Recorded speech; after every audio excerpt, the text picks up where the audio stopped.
This is Atomic Shinobi and today I'm going to narrate first part of What If Naruto Was Not the Only Child of the 4th Hokage. If you enjoyed this video, please like, share and subscribe to this channel. Now wasting no more time, let's start the story. The jibu, a monstrous beast that had terrorized the world for many years and had the potential to wipe it out, was sealed away by the Rakuto sage long ago, before anyone alive today can recall. The sage quickly realized that, after becoming the first Jinchuruki, the beast would resurface and wreak havoc after his death. So, on his deathbed, he created the Biju, each one unique, using the Jibu's enormous chakra. There are many stories about the Kyuubi that reach all the way to the Ichibi, but few people were aware of the existence of the Kumokuro, Black Arachnid, the 10th demon born from the Jibu and the weakest but wisest of the beasts. This solitary demon was only ever seen very infrequently. It was never sealed but retained all of the memories of the period when the 10 Biju were the Jubi. This is why Madara Uchiha went in search of the demon. Sato Madara Uchiha put the village to the test just outside of Konoha no Sato by requiring the Kumokuro to be called forth and launch an attack. The beast attacked for several hours before the Yodem Hokage and his newborn son showed up. He ensnared the fascinated Kumokuro and sealed him away into his newborn son Kenshi Uzumaki Namikaze by performing a risky sealing on him. After the sealing was finished, the Kumokuro was released from the genjutsu it had been under and rapidly identified its location. It seized Minato with its own chakra and dragged his astral self into the seal, where he was standing in front of the demon behind the cage. The blonde-haired Hokage questioned what just happened. As it approached the bars, the spider retorted, "I wanted to apologize to you. I called you here." "Apologize?" "Yes. I have wronged you in your home, and I owe you an apology for what I was forced to do." Minato sighed, "Forced? You aren't making any sense. A man with the broken eyes of the great sage captured me in a genjutsu. He forced me to attack your village, to test how it would react to a demon suddenly appearing. The next time he won't be so merciful, he will find one of the stronger ones and unleash it upon you," warned Kumokuro. "Why are you telling me this? I thought that you demons worked together and hated us humans." "A common misconception." The spider chuckled. "Most of the Biju are nothing more than instinct, acting with little to no thought. Myself, however, I was the one who retained the memories of when we were whole. I am wise enough to respect humans for their brains. I am still confused as to why you are helping us. Consider it a gift, for being the first human to have me sealed into another. I am the last of my kin to have been sealed and I am rather proud of this fact, so therefore I will let you know everything that I can to prepare you to face against the one who controlled me." Kumokuro started. At the beginning, the demon explained to Minato how they had all been one big demon and how they came to be as they are now. Additionally, he discussed which demons could be sent to attack the next time and how he needed to exercise extreme caution if he wished to defend his village. Minato grinned and said, "You have done me a great service. I have done what any with honor would do.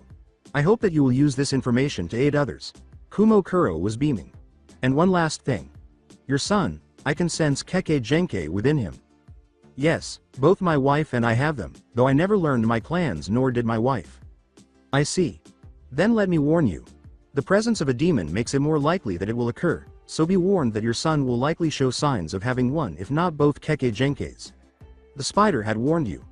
With a nod, Minato exited the seal and went back to reality, where his wife Kushina was sitting there, fretting over him.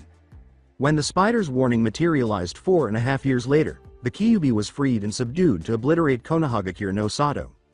While his wife attempted to stop him, the Yodem was able to stop the demon once more by sealing it into his newborn son, Naruto. That day, Kushina fell into a coma, leaving their two sons orphaned, and Minato gave his life. Since no one was aware of Kenshi's demon, the Hyuga clan decided to adopt the boy, with Heishi Hyuga stating that it would have been the wish of his close friend Minato. Along with many other orphans who had lost their parents in the attack, Naruto was sent to an orphanage after the clan head attempted to take him in as well, but the counselors stopped him out of fear of the Kyuubi. With this, the Sandaime Hokage, who had been reinstated, established a law that said anyone who even suggested that Naruto Uzumaki was the Kyuubi's container would be immediately put to death. After that, the two brothers were split up, with Naruto still a baby and Kenshi too young to recall his parents or his new brother. This tells the story of the two Namikazes, their travels, and their paths to fame. The topic was raised by Itachi during a sparring session. As he stopped Kenshi's kick, he said, "Kenshi, I need a favor from you."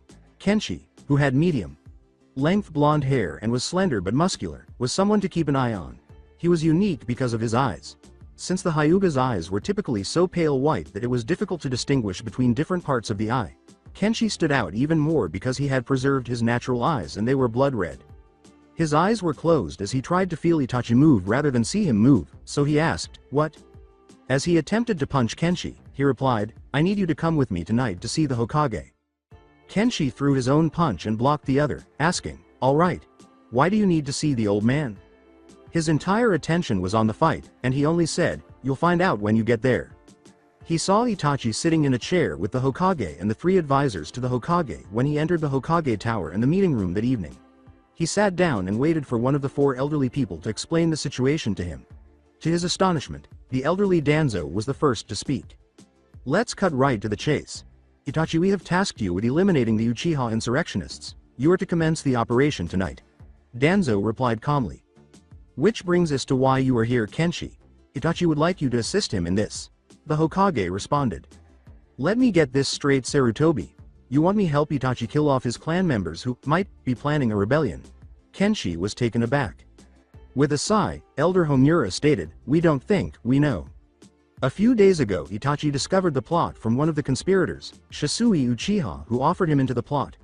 Being careful, he reported to us his findings and continued to investigate the conspiracy until we have the full list of names for who the masterminds are. Once finished, we had Itachi dispose of Shisui by having his death look like suicide. Now we want you 2 to go and kill all of the people on the list and anyone that resists," explained Elder Kaharu.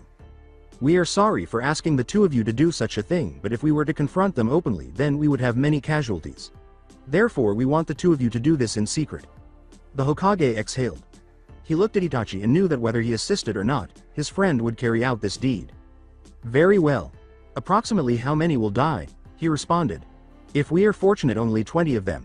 If we are not, then the vast majority of the clan," said Kaharu. They nodded, put on Anbu Black Ops gear, and crept to the Uchiha family compound.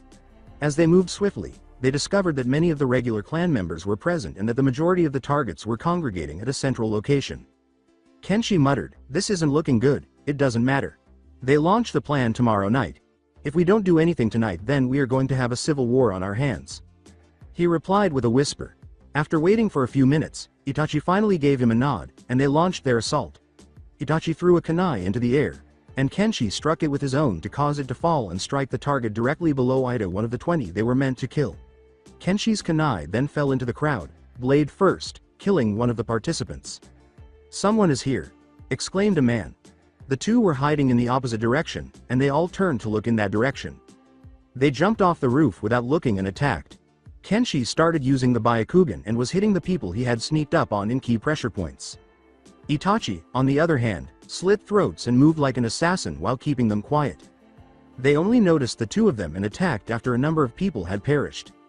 Kenshi struck with the Byakugan or occasionally switched to a kunai knife to block an incoming target, while Itachi used his Sharingan to create illusions on his opponents so they would be confused and less dangerous. The killing went on until late at night, when Itachi's younger brother Sasuke Uchiha ran up the streets and discovered the clansman dead. Itachi stood and allowed his brother to see him, but Kenshi reacted swiftly and disappeared. He exclaimed, Why did you kill them, instead?" Itachi's explanation was, "To test my abilities." It dawned on Kenshi then what would happen. They would keep their hands clean by using Itachi as a scapegoat. He considered his options after realizing what was going to happen and made the decision to move in and give the impression that he was attempting to stop Itachi and allow him to escape. He shouted, "Itachi!"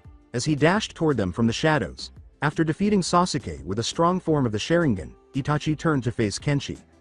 "Thank you," he replied. "I knew that this was going to happen. So did the elders. They want me to go out of the village and watch for threats to it from other countries." He snarled, "At the cost of your life here." As he approached and shook his hand, Itachi sighed, "I leave the village in your care, Kenshi. Watch out for the next generation, especially Sasuke." "True. I will lose what I had here, but for their happiness I will gladly do so." "You realize that I may be called to kill you one day," he continued. As they shook hands, Itachi smiled and said, "Go ahead and try. We can finally finish our match from the Chunin exams." Itachi then declared himself a Rouge Shinobi and left the Leaf Village. Kenshi then returned to the Hokage Tower to resign as a shinobi after taking Sasuke to the hospital. As he stormed into the Hokage office, he growled, "Sarutobi. Kenshi. I assume that the deed is done. As he threw his headband on the table, he spat, at the cost of my best friend's reputation. As he left, he said, "I resign." "Wait, Kenshi." The third shouted. It was not my intention to have him discredited. The other elders decided that, and used the rebellion as an excuse so that they would have a spy in the outside world. He turned to face the elderly man, his red eyes burning, and said, "I no longer care. I renounce my life as a Konoha shinobi. I will now live as I see fit until I finally decide what I will do." With that terrifying thought, he left the village and traveled the country in search of something to fill the void left by his best friend's self-imposed banishment. "And you better pray to the gods of shinobi that I don't come back with my mind made up to kill you and the elders." He finally made the decision to learn what he could after a week of aimless travel because he was no longer associated with any ninja villages. The Land of Mist was his first destination. When he got there, he came upon a village that was besieged by a clan. A man approached him as he watched, and he exuded an evil aura that made Kenshi tense in preparation for a fight.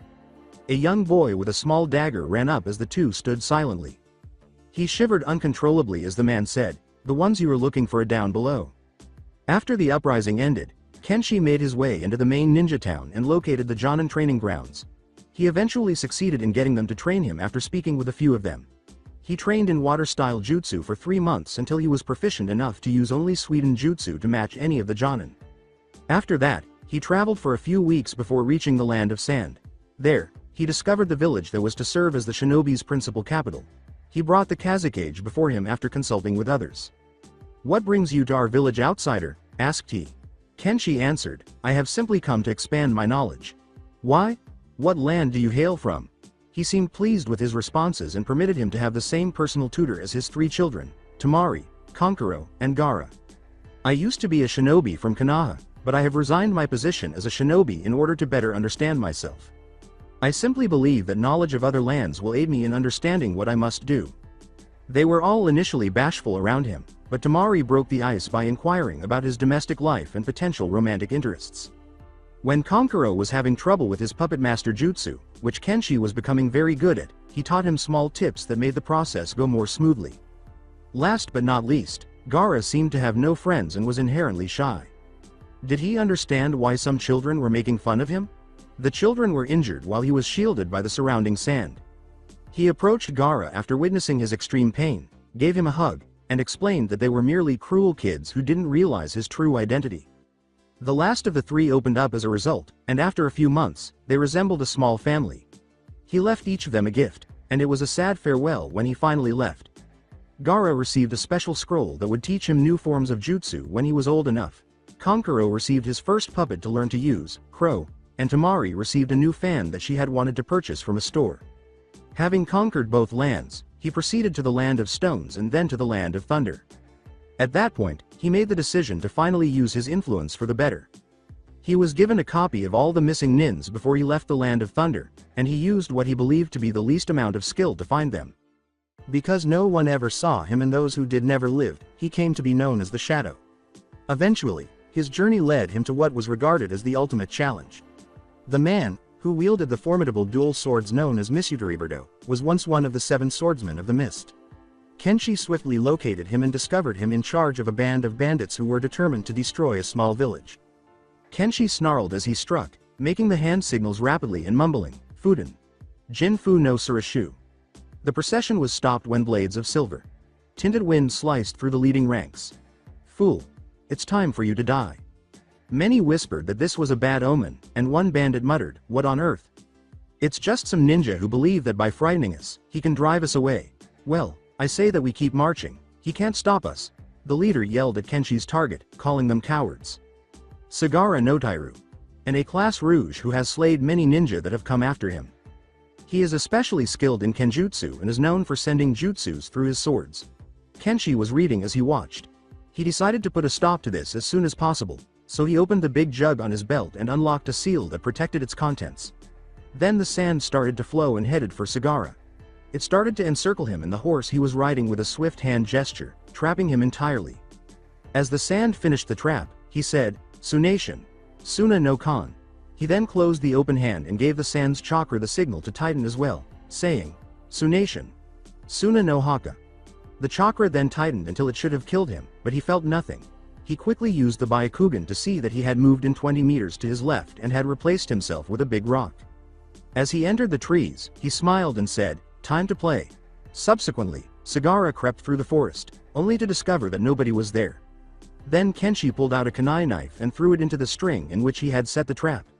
It swung several shurikens and kunai knives in all directions. Unsheathing his blades and blocking anyone who would have struck him, Cigara smiled. "Come out now. Your traps have failed and you are running out of places to hide. Face me like a man and I will be merciful," he laughed. Kenshi sighed as he leapt down in front of his victim, saying, "Very well. I was going to kill you as quickly as possible, but since you want to drag things out." After a painful minute of staring at one another, Cigara became stuck and attempted to chop off his head with great speed. Kenshi started preparing his attack after avoiding the slash. He struck after he had ducked back far enough. He forced himself to drop the sword in that hand, which he picked up and was surprised at how light it felt in his hands, after catching the swinging arm and striking it in 3 different places, breaking it. Then, as he struggled to keep the other sword up, he saw that it had grown heavy in his opponent's hand. Kenshi smiled as he swung the sword with a grace and ease that far surpassed anything the man had faced up to that point. "Looks like Misateraburedo has found itself a new master." He disarmed Cigara with 3 slashes and was ready to stab him when he vanished out of sight. Cigara said, his voice echoing from every side, "You're finished." Neshi smiled as he got ready to demonstrate his ultimate shield jutsu, saying, "Try me." After waiting until he sensed the impending attack, he swiftly made the hand signals and exclaimed, "Kaden. Kasai Baburu." Then, using his fingers to blow, he directed the flames to create a bubble that protected him from the water jutsu that had been hurled at him. He performed 2 more hand signals that caused the bubble to enlarge and burn anything it came into contact with, saying, "Kaden. Kasai Baburu Bocho." He stopped the attack when he heard a scream and advanced on Cigara's injured form. He appeared to have at least second-degree burns all over him, and his left arm was gone. "I'll kill you, you bastard," he roared, hurling a smoke bomb at him. Pitiful. Kenshi sighed, then used the Byakugan to locate Cigara, smiling when he saw that it was within range of his family's most potent attack, 6 trigrams, 64 palm strike. He shouted as he moved on to attack. 2 palms, 4 palms. 8 palms. 16 palms. 32 palms. After each subsequent blow, he said, 64 palms, and Cigara felt the effects take hold. "What did you do? Your whole chakra network has been blocked by me," he said. "You don't have any genjutsu or ninjutsu. I'll murder you." He hurried at him and yelled, "Stupid. Dragon Basudo no Hanran," and he sighed as he landed on his back and kicked him high above the forest with both legs. He then leapt up the trees and gave him a series of kicks and elbow strikes, ending with a knee to the back and a hammer fist to the stomach, before he crashed into the ground, leaving a large crater. He checked for a pulse, then grabbed Misateraburedo and used them to remove his head from his shoulders. He took the blade sheaths and any ninja tools he believed would be useful, left the decapitated body where it lay, and began to go to the land of mist to collect his reward. Kenshi had been traveling for a long time and soon realized that killing people who were known to be traitors alone would not solve all of the problems. He was sitting in a tea shop near the land of waves when he saw an elderly man, who he assumed was in his late 50s, talking to a man who appeared to be rather edgy. He waited for the killer to finish before he sensed his intent. 3 ninjas, each carrying what appeared to be a sealing scroll, opened their scrolls, and large snakes emerged to attack the old man. He moved quickly, unsheathing both blades, lopped off the head of one of the snakes, turning to attack the next when he saw that the old man had already disposed of them.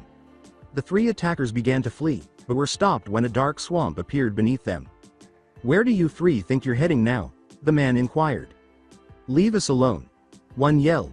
"Set us free, or risk Lord Orochimaru's wrath," another yelled, and as Kenshi approached, the man simply shook his head. "Thanks for the help, but it was unnecessary," he replied. Looking at the ensnared attackers, Kenshi smiled and asked, "How was I supposed to know that you were a powerful ninja? What are you going to do with them?" As he used a summoning jutsu, he said, "Interrogate them, find out what they know." After the smoke cleared, a huge frog sat there and swallowed up the 3 attackers before vanishing and turning to face Kenshi with a startled expression. "Who are you?" at last, he inquired. As he put the blades away, Kenshi answered, "Kenshi Hyuga, of the Hyuga clan of Konoha." "Konoha? You've traveled far from home." Kenshi returned to his tea house table and said, "I left the village behind me." "Really? Are you a rouge?" the man inquired. "No, I departed for private reasons." Kenshi responded, "I felt like an injustice was done, and I won't let them use me as a tool until I have a better understanding of myself. Well, there are many injustices in the world. It's a regrettable aspect of life. What truly defines a man, he said, is his ability to look past injustices. The man tensed and appeared concerned that someone recognized him. Wise words from Jiraiya the Toad Sage. He smiled. How did you come to know me? Have my books been read by you? Jiraiya inquired. No, I put everything together. Kenshi smiled and said, the first clue was when the men said they served Orochimaru. Then you asked me what village I was from, and you relaxed when I said Konoha. Finally, only someone who has been betrayed can truly understand injustice in the world. You just made me think of one of my old students. You resemble him a lot, he remarked pitifully. One of your pupils? So they must be strong, Kenshi remarked. Are you intrigued? It appears that you have potential. Why not? Even so, I don't think I have much to learn. When I left the village, I was a Jonin. Well, the Yodem Hokage himself created a jutsu that I have for you. The one you kind of remind me of was one of my students, he said. Indeed. The jutsus of the Yodem Hokage. At the very least, those are a rank. Considering how strong it must have been, Kenshi remarked. Okay, I'm willing to learn this almighty jutsu. Jiraiya then bought a bunch of regular balloons, water balloons, and rubber balls and told him what he needed to do. There are 3 steps in this process. As he threw him the balloon, Jiraiya said, the first is to use your chakra to make the water in this balloon spin in multiple directions until it bursts. He quietly focused his chakra and filled the balloon with water, spinning it in various directions until he eventually achieved the desired effect after a few minutes. Alright, the second phase is here. The chakra that Kenshi had to project initially increased significantly until he eventually succeeded in creating a hole in it rather than causing it to burst. I want you to do the same thing that you did with the water balloon, except with the rubber ball. He grunted as he took another ball and threw all of his chakra into it. The ball exploded with a loud pop. Excellent. It took the Yodem years to perfect this technique, so you pick things up quickly. As he threw him the ordinary balloon, Jiraiya smiled and said, now you have to do exactly what you did with the last 2 except you don't want to pop the balloon. Kenshi started doing everything the same until he started to feel the balloon stretching too thin, and after a few tries, he finally found the right rotational speed that allowed him to maintain the force without breaking the balloon's shape or popping it. Very impressive. Jiraiya commended you for mastering it more quickly than anyone else. My name is Hyuga. We are adept at manipulating chakras, he shot back. I have a question for you regarding that. Why don't you have the typical Hyuga eyes?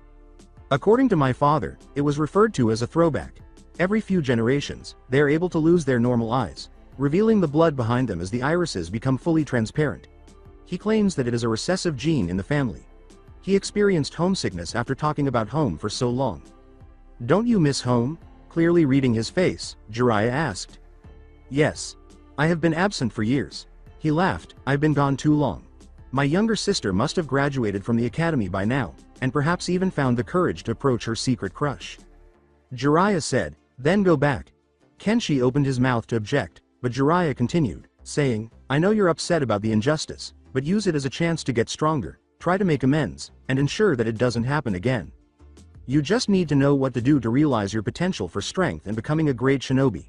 Knowing that Jiraiya was correct, he nodded, left some cash on the table, and turned to face Jiraiya. In my opinion, you are already a great man, he said, patting his shoulder. I'm grateful. I'm grateful that you taught me this jutsu and how to finally move on with my life. Kenshi departed and started the several-week journey back to his home, saying, I hope to see you again. Jiraiya thought, Minato, you'd be proud of your son. That kid doesn't even realize how great he could be. After a few days of travel, Kenshi found himself outside the village walls, gazing at the imposing walls that were supposed to protect them from any assault. Now I could either walk in through the gate and have my return noticed or take the fun way, he thought as he started running at the wall, scaled it, and leapt into the village before any of the men patrolling the wall had noticed him. He decided to go to the Hokage tower to get his headband back, and as he went through the streets, he recognized many people, but they didn't recognize him. He thought about how he looked and realized why. He was lighter skinned, his hair was shorter, and his clothes were travel-wear, with the sheaths of his blades visible over his shoulders. He grinned to himself and decided that he would definitely need to get some new clothes. After reaching the tower, he proceeded to the Hokage office, where he opened the door to find Naruto conversing with the elderly man. Kenshi. Sarutobi cried out. What? Kenshi didn't know much, but he had been told that this boy was supposed to have the Kyuubi inside of him, which made him an object of interest to him, especially since his younger sister had a crush on him. Naruto asked as he turned to face him. The old man brightened when he said, "I'm surprised that you recognized me, old man. The Toad Sage sends his greetings." Indeed. He smiled and said, "You have perfect timing, and it's good to hear that he is doing well. In a few days, you and Naruto are to go to a council meeting. The presence of both of you is crucial, in my opinion," Sarutobi remarked. "Excellent," Kenshi said, "I'll make sure to be there." Kenshi followed Naruto and stopped him so they could speak after he sighed and walked away, saying, "Whatever you say, old man." "What makes you want to speak with me?" he inquired. "You've always piqued my curiosity," Kenshi replied, "so I thought that now would be a good time to get to know each other." "Don't you simply want to know about the Kyuubi?" Naruto growled.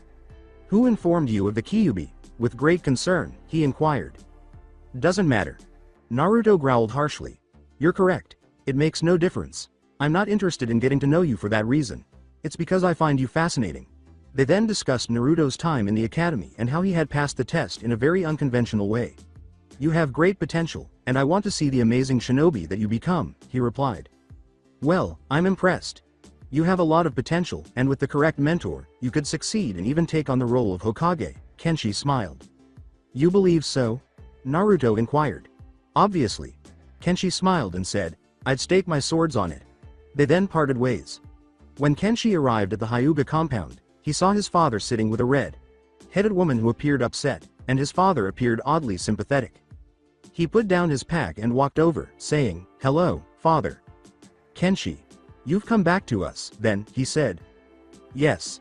Kenshi bowed his head and said, "I have decided what I should do after much time and some wise words from the Toad Sage." "That's excellent. I want to introduce you to Miss Kushina." He moved over to shake her hand and said, "She's a friend from my younger days." Before he knew what was happening, he was embraced. After the initial shock subsided, he finally said, "It's a pleasure to meet you." After she let him go, Kenshi stated, "I will be going back to my room for the night. In addition, I received an invitation to attend the council meeting in a few days, father." "I understand." As Kenshi departed, he remarked, "A messenger came earlier to inform me. He said, he is a fine boy. After he had disappeared from view, he would make Minato proud." "I understand. He has developed into a very passionate man, based on what you told me. However, you didn't explain why he left." "I'm not sure. I only know that he came back late on the night of the Uchiha massacre, packed his things, and set out into the unknown to deal with the issue that was bothering him so much. I only know that it was connected to Itachi Uchiha, the person who carried out the massacre. Given how close they were, he might have gone out to find him and learn the truth after the murder." "I understand." Looking in the direction he had come from, Kushina remarked, "He seems so far away. What about Naruto?" "He has had a difficult life. Numerous clans attempted to adopt him, but the Citizen Council consistently blocked our efforts. He has been living alone and has frequently been attacked by the villagers. We have done everything we can to keep him alive. In order to prevent him from dying by winter, we were able to grant them their own apartment." Heishi Hyuga let out a sigh, expressing her sorrow for the young man. "What?" Kushina cried out, "How could they have done that? Every adult believes that he is a monster. Those of us who are aware of Minato's actions and motivations have attempted to prevent them from killing him, but we have had little success. He will, however, be protected above all else and permitted to live a happy life with you present to verify his birth. Hopefully. They will still despise him, though. All I can hope for is that people will look past it. Imagine their actions if they were aware of Kenshi. I understand. He has never, however, displayed any indication of harnessing its power. Only his own strength has been used. He even acquired proficiency with the Byakugan." "Really?" "Yes. It appears that the Namikaze and Hyuga clans have had several marriages. He thus awakened the bloodline, but as you can see, his eyes never changed to resemble those of the other clans. It could have been the influence of the demons." "It could. Minato did claim that he would become the strongest shinobi in history by battling the demon Shinku Senshi. He may be able to use more than one ocular jutsus. I am aware that the Namikaze and Uchihas were once married. Well, we'll have to wait and see what happens. One thing is for sure, though, after the meeting, nothing in this village will be the same." Heishi sighed, and they went to bed. After a few days, When the meeting was called to order, Kenshi sat in a chair close to his father and realized why his father always detested these gatherings. The council room was packed with hundreds of people, half of whom were on one of the councils, and the other half were shinobi or the children of the councilmen who had been brought along. Tsunade called the meeting to order after hearing the yammering about why they had all been called. I appreciate everyone coming here at such short notice. All of the members interrupted until one voice was heard above the others. I called this meeting to discuss Naruto. Will you permit us to murder him? A man from the citizen council yelled, and Kenshi heard Kushina, who had been with them, crack his knuckles audibly. No, this meeting was not called for that reason. So you're going to send him to root for appropriate training? One of the few men Kenshi wanted to kill, Danko inquired, but he held back and timed his knuckle crack with Kushina. I haven't, Danko. He gestured Naruto to the center of the room, and with a shove from his father, Kenshi joined him there. I called this meeting today because it is time to give Naruto his inheritance, he said. The crowd mumbled gravely as the speaker said, however, it is not just Naruto's inheritance, it is also Kenshi's as well. First, I will give you both your proper surname. Your names are actually Kenshi and Naruto Uzumaki Namikaze. This prompted a lot of people to yell that this was a lie and other similar things, until Kushina finally strode to the middle of the room and yelled, "These are both my sons." Kenshi was taken aback by this and was unsure of how to respond. Naruto appeared to be in a similar situation, learning that he had a family and that one was going to claim him as their own. I, Kushina Uzumaki, wife of Minato Namikaze, confer that these two are the legitimate sons of the Yodem Hokage. Why hadn't we been informed of this earlier? At last, Kenshi inquired. Because it was impossible to verify that you two were his rightful heirs. Sarutobi clarified, we had no one to testify to your birthright because Kushina was in a coma. How can we be certain that she isn't lying to keep the demon brat safe? A member of the Citizens' Council inquired. Shut up.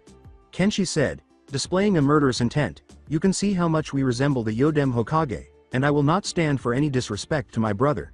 It made the councilman sit and remain silent. Just be grateful that I don't come over there and show you councilman why I am called the Dragon of Konoha. Let's move on. Sarutobi stated, you two have been placed under the CRA and have been deprived of the Namikaze compound and everything within it. CRA? Naruto muttered. The Clan Restoration Act. We are permitted to wed more than one woman, Kenshi clarified.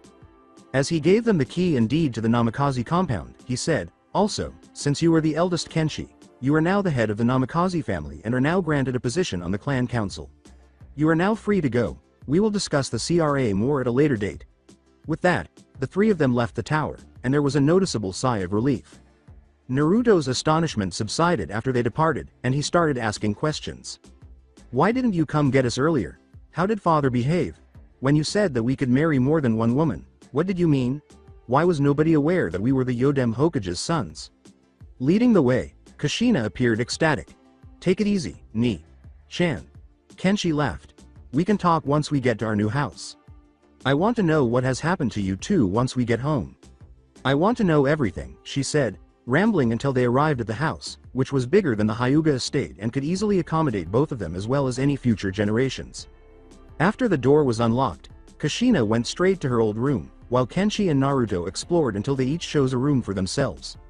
Once they were settled in, Kenshi went straight to the kitchen and made tea before sitting with Naruto and his mother in the enormous living room. They sat and waited until Kushina finally spoke. All right, both of you, tell me what has happened to you, and don't leave anything out. After exchanging glances, Naruto and Kenshi played rock, paper, scissors to see who would go first. Kenshi had to leave at the end because his mother would not have any of it, asking for more information or details. After she was satisfied with what he could tell her, he moved on to the part about him leaving the village. So I decided to leave the villagia. It was not that abrupt, she cried out. What? She insisted, I want to know exactly why you left. I really don't want to talk about Ida. No, even if we have to sit here all night, you are telling me. All right. I was sworn to secrecy, so I can't reveal the whole reason. Kenshi sighed, all I can say is that the village did something that I did not approve of and so I left. He then described his lengthy travels, how he had earned the nickname, Shadow, from all the Rouge Shinobi, and how he had met Jiraiya, who had taught them one of their father's own jutsus and advised him to go back to Konoha. You've had a remarkable life thus far, and it's really wonderful that you were able to meet your father's teacher. Naruto, it's your turn now. The majority of Naruto's story made their mother cry, but it took on a positive tone towards the end when he revealed that the nine-tailed fox was sealed inside him and that Iruka had identified him as a villager. Naruto then told them about how he had been tormented most days and how he had turned into the class clown in order to get attention. Although it's evident that my sons have led quite different lives, one thing is for sure. You will support one another because you are now family. How about we go out to eat since it's so late and there isn't anything to make for supper at home? Kushina proposed. Yes, ramen, I say. After Naruto shouted, they headed to his favorite ramen stand, where Kenshi started answering some of Naruto's questions after they were seated and enjoying the ramen. Alright, to answer some of your questions, nobody knew we were the Yodaime's children except for our mother and the elderly man. I can presume that we were too young and that our mother was still in a coma as the reasons we didn't know ourselves. Regarding the CRA, it is quite easy to comprehend. The purpose of the law is to prevent the extinction of dying clans. It permits everyone under it to have more than one wife in order to revive the clan. The average is usually 5, but it varies from person to person, Kenshi clarified. Your father was a courageous man who occasionally displayed great charm and gallantry. He was very intelligent, developed many jutsus, and had a knack for the pragmatic. But when he was younger, he did enjoy pulling practical jokes and would frequently torment Jiraiya endlessly. After swallowing the ramen she had been slurping up, Kushina explained, he was a kind man and one you should both be proud to have as a father. As they ate and conversed, Kenshi noticed that the owner's daughter, Ayame, was staring at Naruto. He decided to keep his mouth shut and wait until they had spoken with the old man before he suggested that he marry. When they were done, they went back to the compound, went to their rooms, and got ready to sleep. The whole village was aflutter that night over the revelation of the Yodem Hokage's heirs, including the demon child Naruto. Kenshi woke up early and felt strangely happy, something he hadn't experienced since leaving the village. He stretched before getting out of bed and heading down to the kitchen, where Naruto was already up and eating instant ramen. Looking through the cabinets and realizing that was all there was to eat, he laughed and said, "You know that is horrible for you. I need to eat something until we go shopping for food," he laughed. As they finished eating, Kushina came down and noticed the empty ramen cups. "You just wanted to eat ramen for breakfast," he countered, taking a cup of the instant ramen himself, concluding that one day eating this for breakfast wouldn't kill him. "Never again will you two do that." As she grabbed one herself, she mockingly reprimanded, "That is very unhealthy." Kenshi thought, "It won't kill us to do that one day." She said, "Well, you two should get going." "Are you going?" they both asked at the same time. They both nodded and went to retrieve their belongings after she explained, "You need to get your things so that you can have clothes and personal possessions in your rooms." As they arrived at Naruto's apartment, they noticed that multiple men were breaking in and starting to deface the place, so Kenshi said, "Let's go get your things first and then we will go get mine." "What are you doing, in your opinion?" As he touched the back of one of the men with the tip of a kunai knife, Kenshi posed the question. Then, in the blink of an eye, Kenshi struck and severed the hand holding the metal rod they were using to break things, his face taking on an evil glare as he drew both blades. "We're destroying the monster's den." One laughed. "Think of this as your only caution. I'll track you down and make you wish you hadn't been born if you hurt him once more. You'll be punished for this." They shouted as they departed, "You will be exiled within a week. We are on the council." He shouted back, "If I wasn't already on the council I would be worried." Naruto entered, and they started searching through the debris. "I apologize, Naruto." As he walked around the area, he remarked, "They destroyed almost everything that you own." "It's not that bad. They usually do worse." He sighed. With that they packed his few possessions into their bags and brought it back to the Namikaze compound. "That's all you were bringing over here?" Kushina inquired. "This is all that's left that some councilman didn't destroy." Kenshi growled, his killer intent almost visible. "Oh Naruto." She sobbed as she hugged him close. Kenshi picked up the bags and brought them into Naruto's room and left them for him to unpack, making a mental note to buy him some furnishings. Once they were ready they headed for the Hyuga compound to collect Kenshi's things. They were greeted by Heishi who took them to his old room.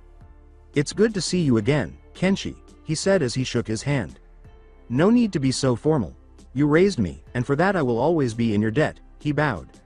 "Which brings up something that you know about, but I would like Naruto's permission before we finalized things," he said with a wink at Kenshi. Grinning like a fox he turned to Naruto and nodded that he could say whatever he wanted. "I would like to propose a marriage between our houses. With Hinata and you, Naruto," Heishi said as he saw Naruto turn beet red.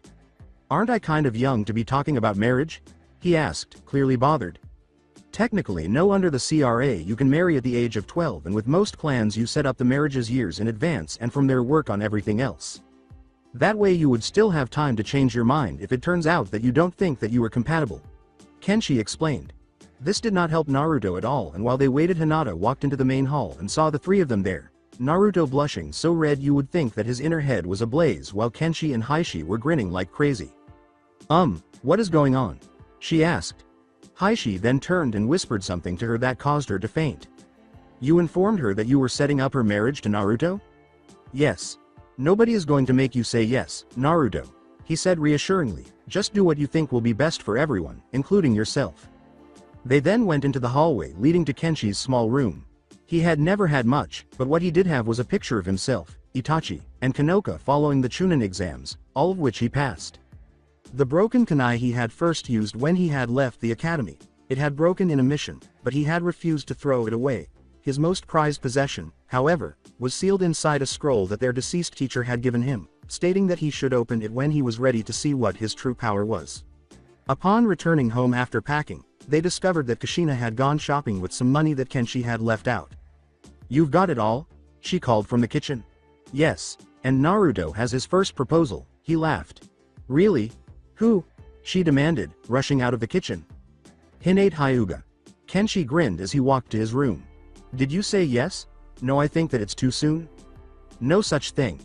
In a few days we will sit down with Heishi and Hinata and discuss this," she said, her eyes gleaming at the thought of a wedding. "You had to tell her, didn't you?" Naruto asked, standing at Kenshi's door. "Obviously. Why shouldn't I tell mother about what is going on?" "Because she is now going to pressure me into this," he retorted. "It won't be like that. It's your choice." Kenshi sighed. "Now that we are both unpacked, how about we head out back and let me see how good you are as a shinobi?" With that, Naruto and Kenshi were standing in the back, Naruto with his kunai out and getting ready to give Kenshi his all. Kenshi had removed his shirt and was going to fight with only his martial arts skills. Naruto charged at him, slashing at him with the kunai, but he could not make contact with his elder brother. "What gives?" he inquired. "You overlook it. I am a Jonin. You will need to train a lot harder than that to catch me off guard." He then ended the sparring session with a quick palm thrust to his stomach, to make the point that Naruto was not going to beat him that day. "Alright. I want you to channel your chakra. As much of it as possible." They spent the rest of the day training Naruto to use standard jutsu so he would have a slight edge against any other genin that he would be caught against. As the day came to an end, Kenshi couldn't shake the feeling that someone was watching him. After he was done, he searched the area with the Byakugan and discovered a person observing from a roof several houses below. He went inside and shouted, "I hope you enjoyed the show." As she heard him yell, Anko thought, "Damn, he saw me." The only thing she wished for was that she could have gotten closer. The fact that Kenshi was one of the few people who did not make fun of her upon her return but instead greeted her as a comrade meant more to her than anything else. She had always liked Kenshi because of his composed demeanor and considerate nature toward others. She had attempted to attract his attention ever since, but ultimately had to spy from a distance. As she walked away, her short black hair blowing in the wind, she muttered, "Next time, I'll ask to join you, and then I'll win your heart." Kushina had prepared a variety of dishes inside, and the two had devoured them as if it were their last meal. She smiled to herself, only wishing that Minato could be there to see his sons, acting like they had never been apart. Once they finished and Naruto and Kenshi had done the dishes, they each retired to their own rooms to rest after their first full day as a family. As Naruto went to sleep, he finally felt happy to know that there was someone there that would help him and make sure that he was never alone. Kenshi awoke to the smell of eggs being fired from the kitchen. He walked down the stairs after shaving and dressing, smiling, to find Kushina standing at the stove, flipping eggs in the frying pan. "Morning," he said as he headed for the refrigerator and grabbed the carton of milk. "Good, you're up. We have a busy day today," she said as she plated the eggs. "What's up?" "We are going to settle Naruto's marriage contracts today. We will be meeting with all of the interested parties here today to make the arrangements and to finalize things," Kushina explained as she set the eggs on the table along with the bacon she had been frying earlier. "As head of the clan, you will be leading this little meeting, so do be courteous." "Aren't I always?" Kenshi grinned. Not according to the man who had to get his hand reattached by the medical corps. They claimed that if he had been any later they wouldn't have been able to help. Kushina grinned as she looked him in the eye. He had it coming. He shrugged as he helped himself to the food. A few minutes later Naruto came down to see breakfast on the table. "Eat up. We have a long day ahead of us," Kenshi said as he passed him a glass of milk. "What do you mean? Marriage contracts? We start that today, and I am hoping to get in some training today before you get assigned to your squad." He grinned as he saw Naruto blush, then pale as he remembered what training with him had been like. "You're right. It is going to be a long day," he sighed. Later that morning the 4 families that were interested to marry came. Kenshi had expected 2 of them, but the other 2 came as a slight surprise. The families were the Hyuga with Hinata, the Yamanaka with Ino, Tenten's family and the Ichiraku family with the Yame. Since I am not one to wait, I propose we go straight to the reason that you 4 families have chosen to grace the Namikaze estate, Kenshi said, welcoming them and their daughters into the study where Naruto was waiting. As they all sat down, Heishi stated, "We have come here to propose marriage contracts to Naruto Uzumaki Namikaze." Kenshi looked at each of the parents and said, "Very well. Now all of your daughters have agreed to this. I do not approve of any marriage that will force 2 who do not love each other to marry." Tuchi Ichiraku stared back at him and replied, "Of course." He was determined to resist Kenshi's fading stare despite not being a shinobi. "Very well. Now since Naruto falls under the CRA, he is allowed multiple wives. These are only the first of the contracts of that, I am sure. So since you 4 have been the most forward with me and my family, and I have no reason to turn down your request, therefore we will have a 1-year trial period. During this time Naruto will date each of your daughters and will then decide if he wishes to marry them. Does this seem fair to all of you?"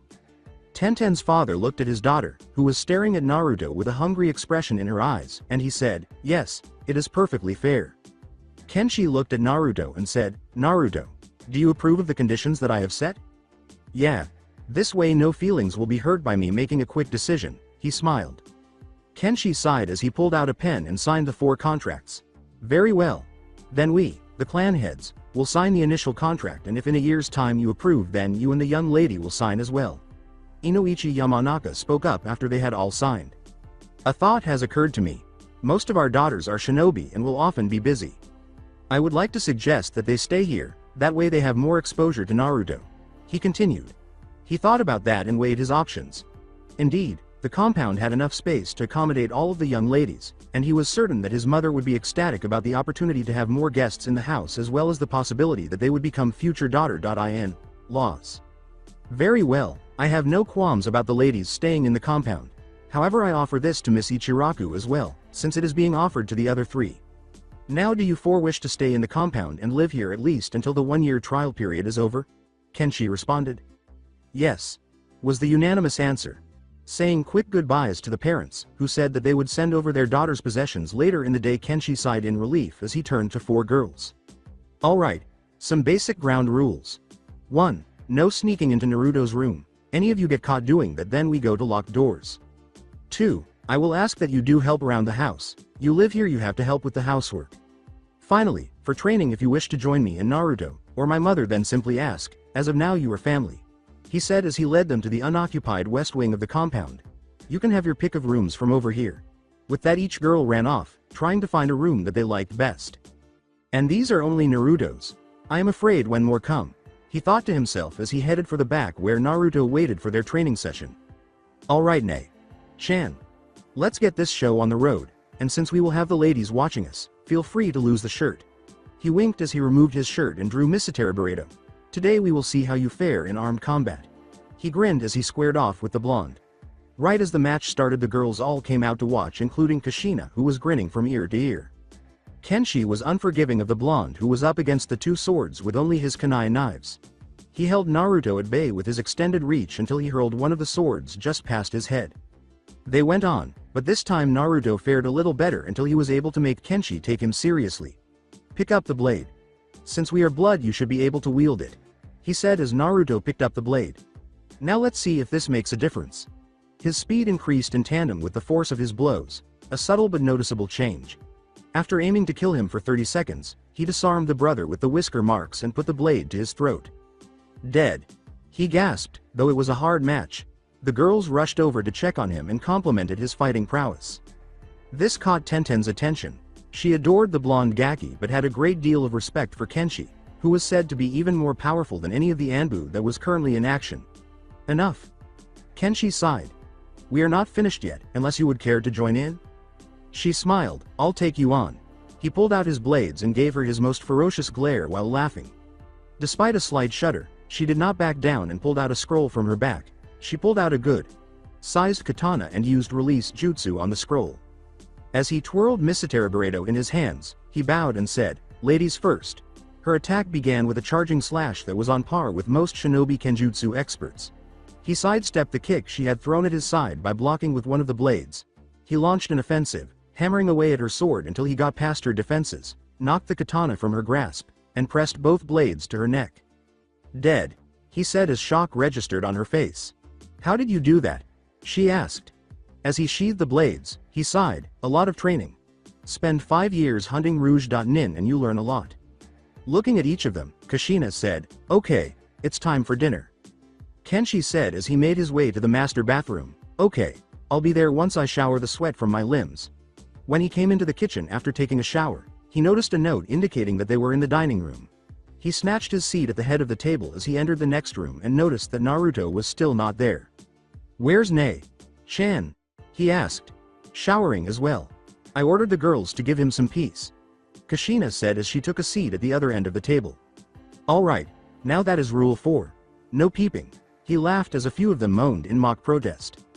Once Naruto arrived, he grabbed a seat next to Ayame and Hinata, which made the other two jealous. Dinner went by quickly, and with a knock at the door Kenshi saw that it was a man with a large cart who was bringing the ladies their possessions. After unloading them and tipping the man for the obvious hard work, he created several shadow clones and had them take the luggage of each lady to the respective room.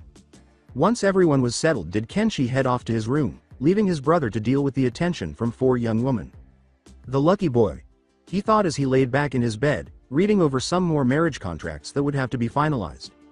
At dawn, Kenshi wished Naruto, Hinata, and Ino luck as they headed off to find out what squads that they were to be put into, while Tenten went to meet with her squad.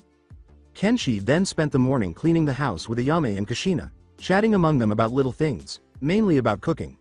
Once he was finished, he headed towards the memorial stone, to pay his respects to the dead shinobi that had perished to protect the village. Once he arrived, he saw Kakashi Hitaki standing at the memorial looking at it with a sad expression. "You should get going," Kenshi said as he walked over. "You don't want to keep your genin waiting." "I suppose. Though I do have your brother in the squad, along with Sasuke Uchiha and Sakura Haruno," Kakashi sighed. "Geez. The old man needs some originality with the squads," Kenshi sighed. "Well, you never know, sometimes history repeats itself.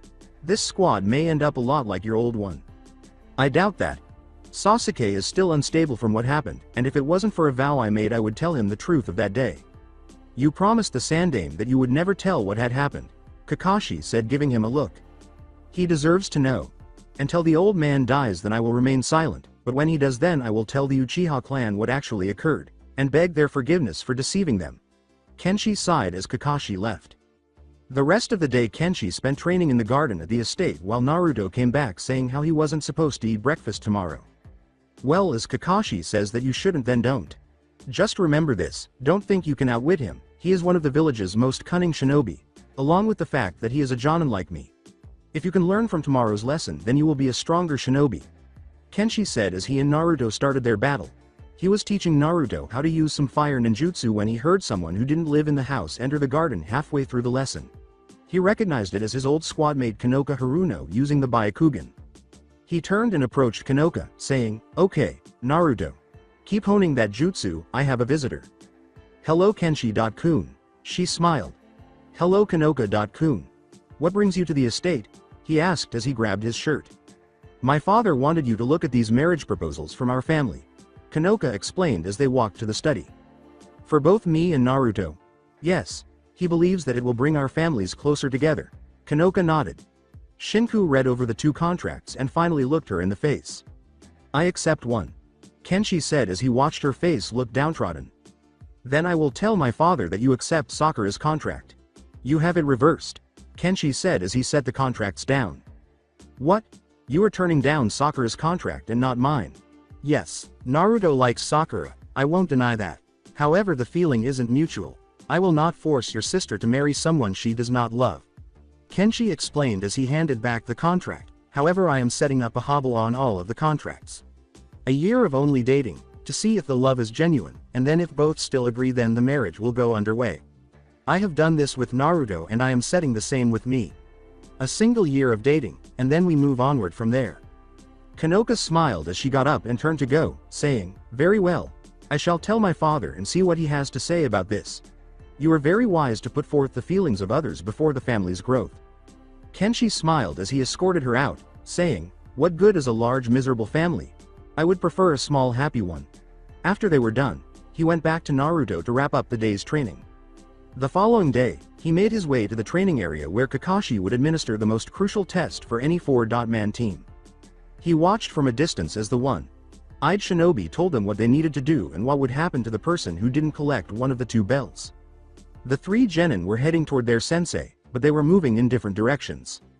Before he noticed the two shadow clones heading for his teammates and whispering something to each of them, Naruto took the initiative and moved in to attack Kakashi head-on. Naruto had to occasionally put down his perverted book until the other two were ready because he was fighting the Jonin and doing fairly well.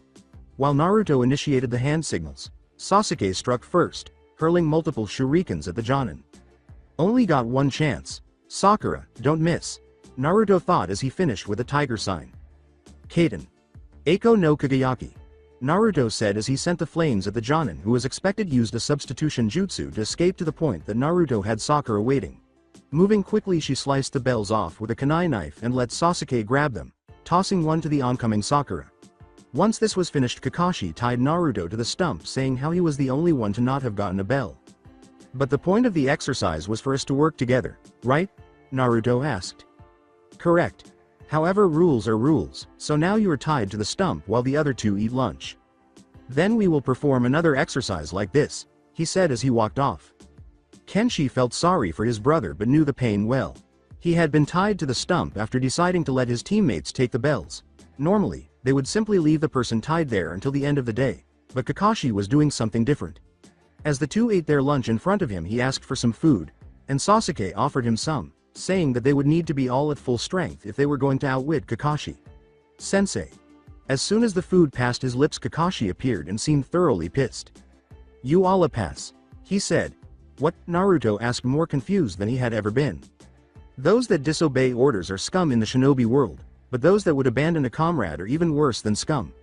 You all pass this test. Kakashi explained. The three shinobi then walked off, leaving Naruto who was yelling for them to untie him. Kenshi laughed as he decided to help his younger brother out of the stump. Hey Chan. Got tied to the stump to huh? He grinned. Hey, untie me please. Naruto pleaded as Kenshi cut the ropes that were holding him. So you didn't get a bell in the end? No, I let Sasuke and Sakura get the bells instead. He sighed as they walked back to the compound. Just like me. When I was a genin, I chose to let my squad mates get the bells instead of me just taking them. Kenshi grinned. Don't worry, those that get tied to the stump often end up being some of the greatest shinobi. They then walked in to see that Ino and Hinata were training in the garden with each other, focusing on perfecting their family's signature jutsu. Well, since you had a somewhat easy day, we will be training after you get something to eat. Kenshi grinned as he headed out back, walking towards his two soon-to-be sister-in-laws.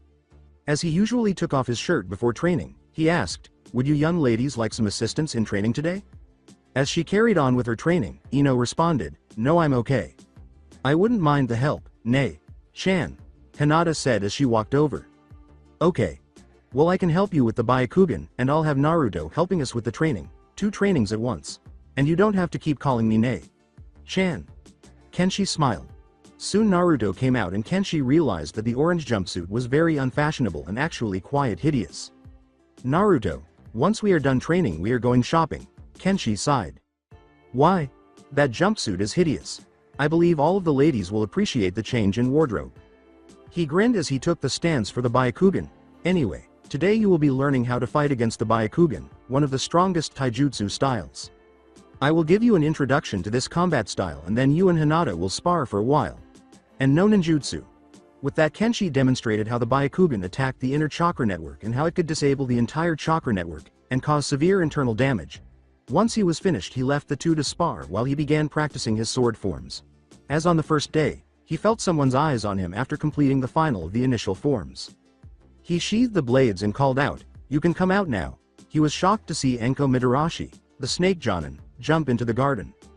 Enko blushed and asked, how do you know I was there? Just because you were trained by the snake Sannin doesn't mean you can sneak around the perimeter of my home without me noticing. He grinned. So how can I help you? Acting as though she had come here on a whim, Enko responded, I thought you could use a sparring partner. Kenshi bowed as he put Misaterabaredo aside and faced her using only his hand fighting skills. Well, if you are interested in sparring with me then I would be honored. As they circled, They kept their distance from one another and squared off. At last, Kenshi struck with deadly grace, sending her flying with a strong roundhouse kick to her side. He laughed and bounced on the balls of his feet, saying, "You have to be careful. I am not the same person I was when I left the village." With a slow, almost sensual, rise, she smiled and cracked her knuckles. "You have gotten stronger, and much faster. You must have every woman in the village after you." She laughed as she charged in, attacking with quick punches. "Yeah, but so far only one has interested me," he replied as he blocked her punches and began to throw his own. After trading blows, she grabbed him and threw him to the ground and straddled him, grinding her hips into him. "Pinned you?" She smirked as she held his hands down. "Really? Let's see ya." Kenshi trailed off as he arched his back to get his legs into a better position, and once ready flipped her so that she was the one on the ground and Kenshi was atop of her. He leaned down to whisper, "Looks like I pinned you." This infuriated her, and she attempted to push him away, but he had positioned himself so that she was unable to do so. Kenshi sighed as he gazed into her purple eyes, which he thought were quite lovely. "Just admit defeat and I'll get off of you." She laughed and said, "But I like you atop me." He blushed at this, but he wouldn't let her go until she conceded. Naruto and Hinata approached him to inform him that the training was over after they had been sitting there for 30 minutes. Naruto asked, visibly shocked by what his older brother appeared to be doing, "What is going on?" "Waiting for her to admit defeat so I can let her up. It was a sparring match, and until she admits defeat I have to sit here and wait," he sighed. "Could you shift your weight? My lower body is starting to fall asleep." She was upset. He retorted, "No, not until you admit that I won." She said, "By the way, the Hokage wants you to start going on missions again." Said something about needing to deal with some B to a rank missions. Anko sighed as he helped her stand up and said, all right. You win this round. Thanks for the sparring session. Feel free to use the front door next time," he called out to her as she fled. "All right, Naruto. Go shower and check with mother when we will be eating dinner. If it's not soon then we will go shopping for you." Hinata asked, her face flushed. "Can I come?" As he and Naruto made their way to the house to take a shower and prepare to depart, Kenshi sighed, "Sure. Might as well invite the others as well." After taking a shower and getting ready, the women headed to the market district to start what Kenshi described as a long and demanding job. Allowing Naruto to browse the stores before selecting an ensemble that was approved by Kenshi and the four women. He had selected a long, sleeved black and orange coat, black pants, a plain black shirt, and an undershirt with chain mesh. As he bought several of the outfits, Kenshi remarked, "Now this is much better." Kenshi noticed Sasuke and his older sister, Setsuna, shopping as they were leaving the store. "All right, you five have 2 hours of free time. Be back at the compound by then for dinner." Tenten applauded and pulled Naruto away, while the other 3 women followed. As he approached Sasuke, he muttered, "I might have just let all hell loose." The boy turned with a shocked expression on his face after being tapped on the shoulder. He said, "Kenshi, what are you doing here? Saw you shopping with Setsuna and figured I'd come to say hello. How have you been?" "Better than I was. I still want his head though," Sasuke replied. "If you can find him. During my travels I never got so much as a whiff of him," Kenshi murmured, "and believe me I tried." As she walked out of the girl's accessory store, a woman's voice yelled, "Who are you talking to, Sasuke?" She turned and saw Kenshi, blushing profusely at once. Since Kenshi had last seen Setsuna, she had matured. She had a lot of childlike features instead of more feminine ones, and her long black hair was tied up. She was dressed in a dark blue shirt with the Uchiha crest on one of the sleeves and form-fitting black shorts. She said, "Kenshi-chan." She was certain he could hear her heartbeat because it was so loud. "Hello Setsuna-kun. I have told you that you don't have to call me Chan, Kun is just fine," he grinned. Setsuna grinned and said, "Of course. What brings you here, Kenshi-kun?" "I saw the two of you shopping and I figured that I would come say hello and offer Sasuke to leave his job of helping you." As he disappeared into a whirl of leaves, Sasuke remarked, "Sounds good." "Sasuke!" exclaimed Setsuna. In an attempt to stop her from pursuing her younger brother, Kenshi placed his hands on her shoulders and said, "Calm down. I will take his place." Then Setsuna understood that having Kenshi to herself was much better than having her younger brother accompany her shopping. With a sigh, Setsuna's inner self performed backflips. "Okay. I will say that is fair compensation." After that, she led them through the market district until they came to a danko shop, where she looked at him beggingly. Kenshi put some cash on the counter and said, "1 danko please." They strolled to a nearby bridge and stood there admiring the water while she held the treat. As she finished her treat, she said, "Thank you for everything today. It wasn't a problem. I would rather spend the evening shopping with you than being dragged along by my brother and his girlfriends, he exhaled. Feeling hurt, she said, so you choose to be with me to get away from them? Nah. I would have chosen to be with you no matter the circumstances. Kenshi cracked a grin. This had an unexpected outcome because she leaned over and gave him a gentle kiss when he turned to face her. She muttered, "Thank you for the date." He stole another kiss and said, "I should get going. Got to be home for dinner. Feel free to visit the compound anytime. It wasn't a date, but you were welcome." He was receiving the mission in front of the council the following day after donning his headband. "Thank you for coming today. We have an A-ranked mission that must be dealt with. The Land of Stone is mobilizing troops along the border. They have already taken Leaf lives. We believe that there is insubordination afoot in their ranks. We want you to deal with them, as soon as possible." Sandaime Hokage replied. Kenshi yawned and walked away, saying, "Got it." When he reached the border after several days of travel, he saw soldiers engaged in combat with one another. After a brief period of observation, he noticed that one unit began to withdraw and the other crossed the border into Leaf territory. He waited to see what would happen as he jumped from his perch and moved in front of them. A shinobi said, "So now what? We meet up with the rest of our allies and then we will destroy the Leaf village and the Namikaze clan." The leader responded. They all spread out and threw a flurry of earth-based jutsu at him after Kenshi said, "Well, looks like you get to meet the first of them."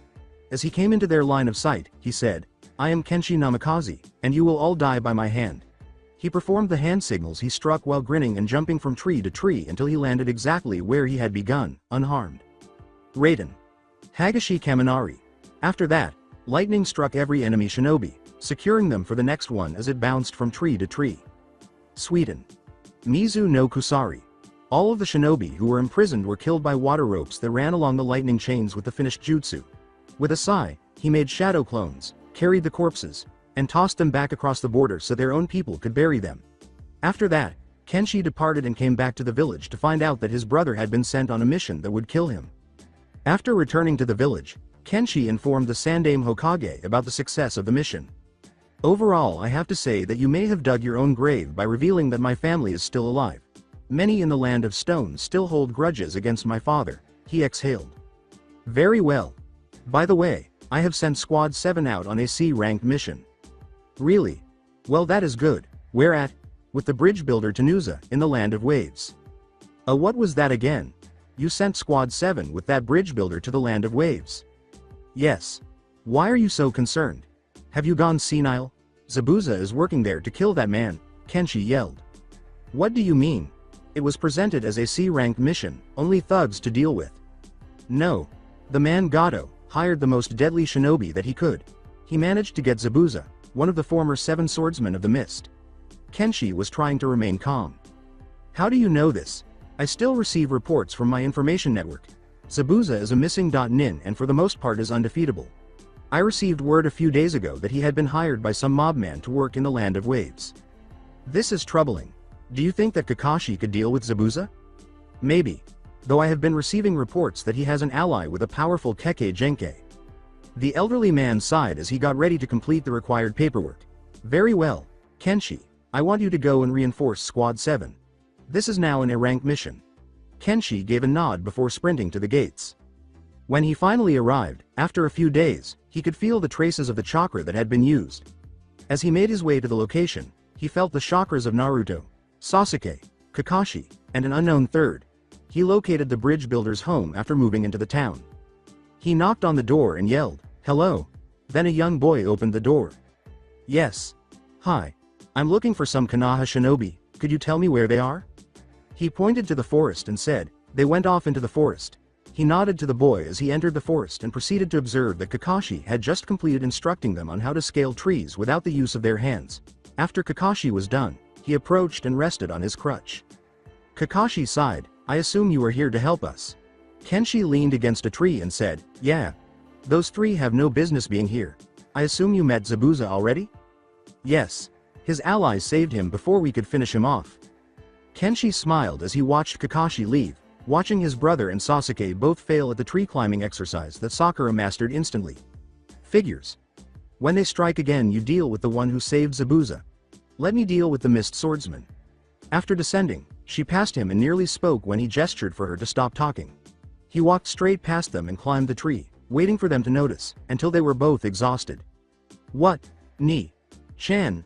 exclaimed Naruto. Kenshi yawned as he reclined, lying on the branch upside down, saying, "It's about time you noticed." In a whisper, Sasuke said, "Show off." Kenshi said, "How would you two like some help?" Naruto smiled and said, "Not yet, I want to get this on my own." "Of course." Sasuke questioned, "Why are you here, Kenshi?" Kenshi yawned and said, "Because of Zabuza. I was sent here to even the playing field. Now unless you both change your minds I will be napping here." He immediately fell asleep after saying that. He wasn't awakened until late that afternoon when Naruto threw rocks at him. With a yawn, he walked down, asking, "Still can't master that jutsu yet?" Naruto smiled and said, "No, but I'm not giving up yet." After that, the two went back to the house, where the mother of the young boy who had previously responded greeted him. During the following few days, Kenshi trained Naruto and Sasuke himself while Kakashi recovered, and both of them eventually mastered the tree climbing jutsu. In addition to teaching Sasuke and Naruto some new jutsu to learn, he primarily had them concentrate on team tactics. After he recovered completely, Kakashi escorted Sakura and Sasuke to the bridge, while Kenshi explored the forest where Naruto claimed to have seen a woman earlier that week. After a few minutes of looking, he felt Sasuke's chakra spike and proceeded to the bridge, where he also saw Naruto using the Byakugan. When Kenshi got there last, she noticed that Naruto had already gotten into a trap that had trapped Sasuke. A young woman was inside a number of large ice mirrors. He turned to see Zabuza, blocking Zabuza's Kabikari Bocho while removing Misatere Bareto's sheath. "Who the hell are you?" replied Zabuza, "and why do you have Cigara's Misatere Bareto?" "The name is Kenshi Namikaze, the dragon of Konoha, and as for the sword, I have it because it chose me as its master," Kenshi said with a grin. As Kakashi prepared a jutsu, the two clashed, their blades flashing. As he kicked him out, Zabuza boasted, "You got some skill, I'll give you that much, but you are no match for me." Red chakra suddenly filled the air, and Kenshi and Kakashi both noticed it forming a fox. Kenshi felt faint and his stomach started pulsing. He staggered and stabbed the swords into the ground before fainting. As he got ready to battle Zabuza, Kakashi shouted, "Sakura, go check on Kenshi." When she got to him, black chakra started to flow out of him in the shape of what appeared to be a spider.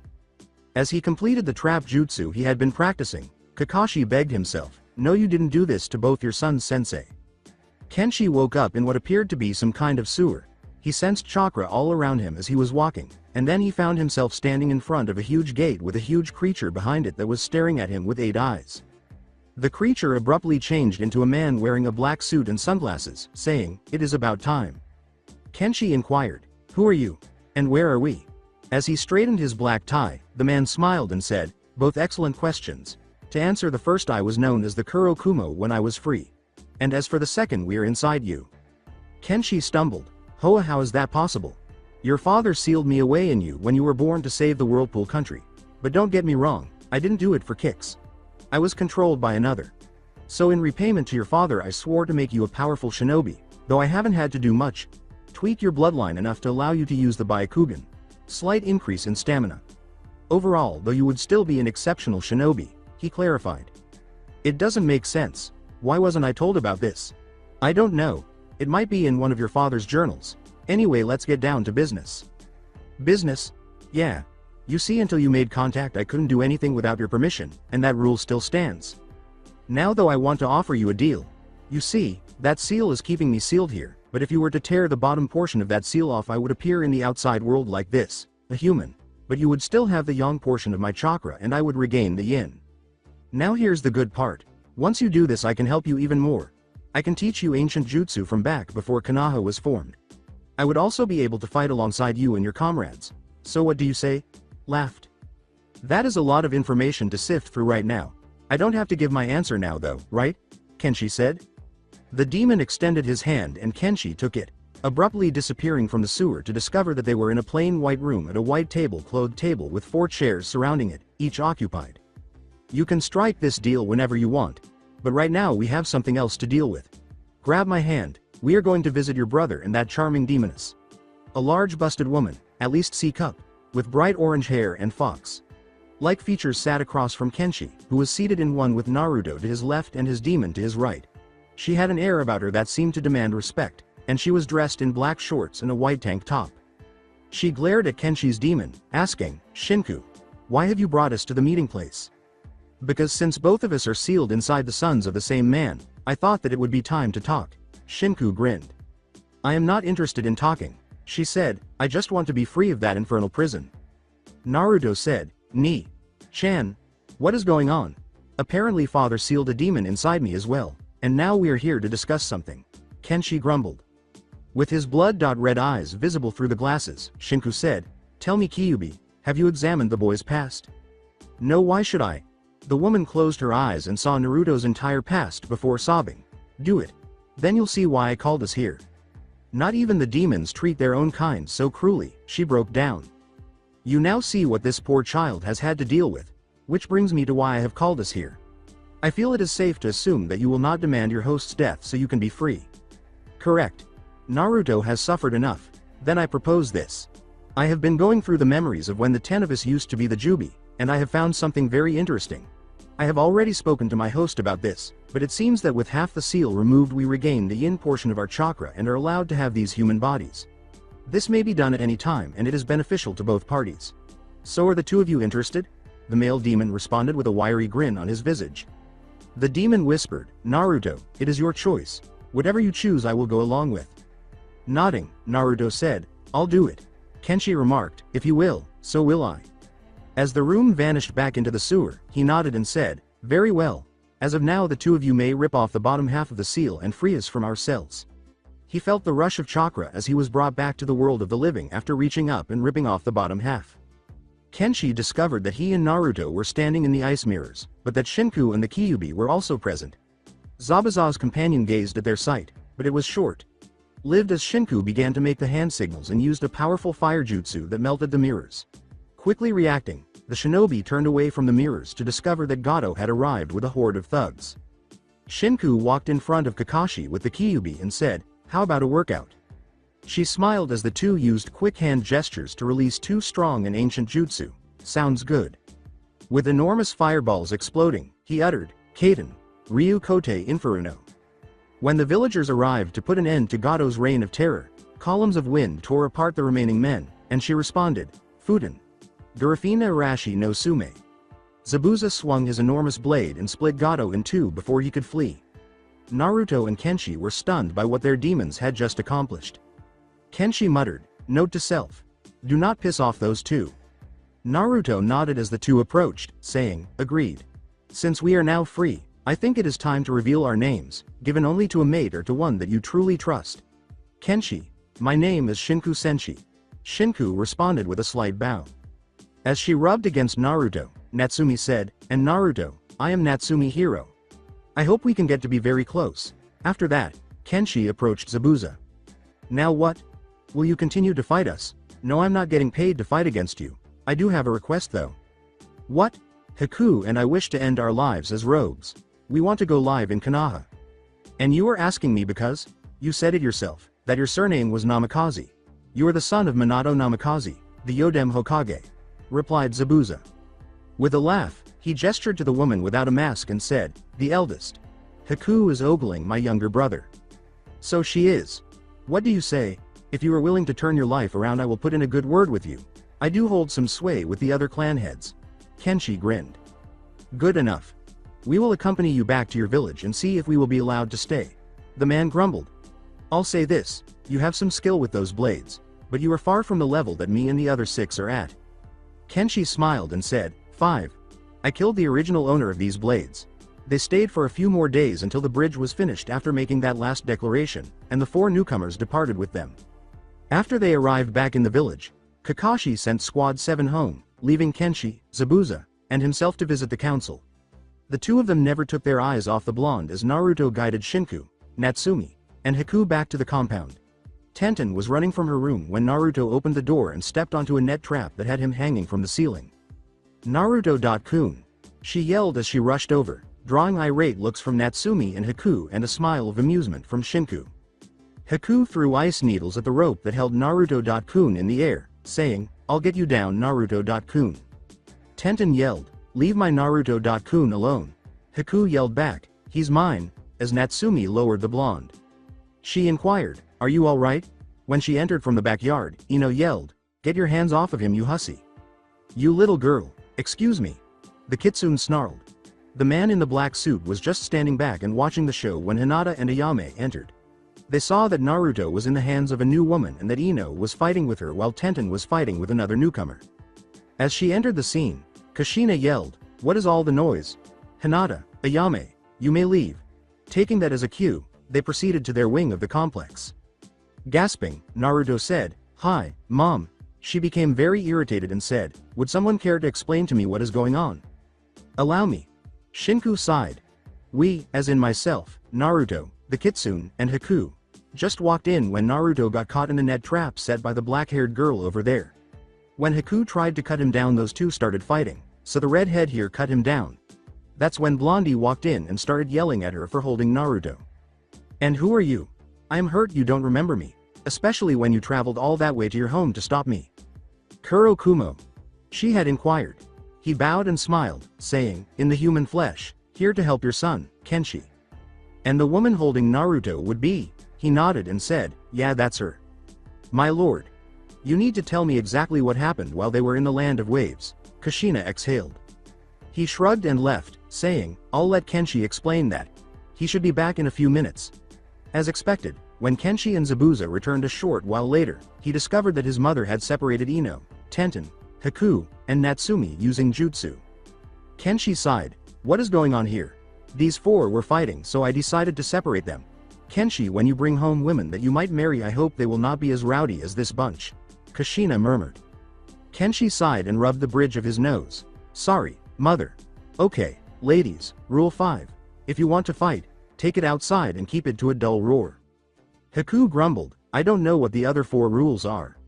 Kenshi responded, "Mother, Haku and the kitsune will be staying with us. I'll get them rooms." Kushina then broke the seal separating the ladies, leading Haku and Natsumi to their wing and allowing them to choose from the available rooms while he had Hinata and Ayame explain the other 4 rules before returning outside to speak with Zabuza. "Get one of the other ladies to tell you. Just know that my word and my mother's word is law." Kenshi sighed, "Sorry you can't stay here." As he left, he said, "It's okay. I'll find a home in the land of fire and can have Haku visit." An hour before, one of the councilmen questioned, "Why have you brought this traitor to the mist here to our village?" "I have brought him so that he may place a request for him and his daughter Haku to join Konoha village, as acting shinobi," replied Kenshi. The same councilman said, "Denied. On what reason? If we harbor this traitor, we will bring hostilities with the mist to our doorstep. Also, he could turn upon us and attempt to assassinate the Sandaime Hokage." "Then let my daughter stay. She should not have to suffer for my actions," replied Zabuza. "Denied. For what reason?" Kenshi asked, letting go of all his murderous intentions. "The same as he father, she would be a threat to us." "You mean your authority. However, I wanted to do this civilly, without going behind the council's back, but now you force my hand. There is a marriage contract between Naruto and Haku. As of now, you have no right to throw her out of the village, without bringing the wrath of the Namikaze clan and all of its allies." Kenshi sighed. "According to a councilwoman, you have no right." "Actually, he does." The Hokage murmured, "As the clan head, and as he and his brother are both under the CRA, we have no authority to stop this." "Surely you jest?" inquired another man. "I do not. We cannot throw her out as long as she is a member of the Namikaze clan, without provoking their wrath." Kenshi said, "Then it is settled. Yes. This young lady may remain within Konoha as long as she is a member of the Namikaze clan." He grinned and nodded.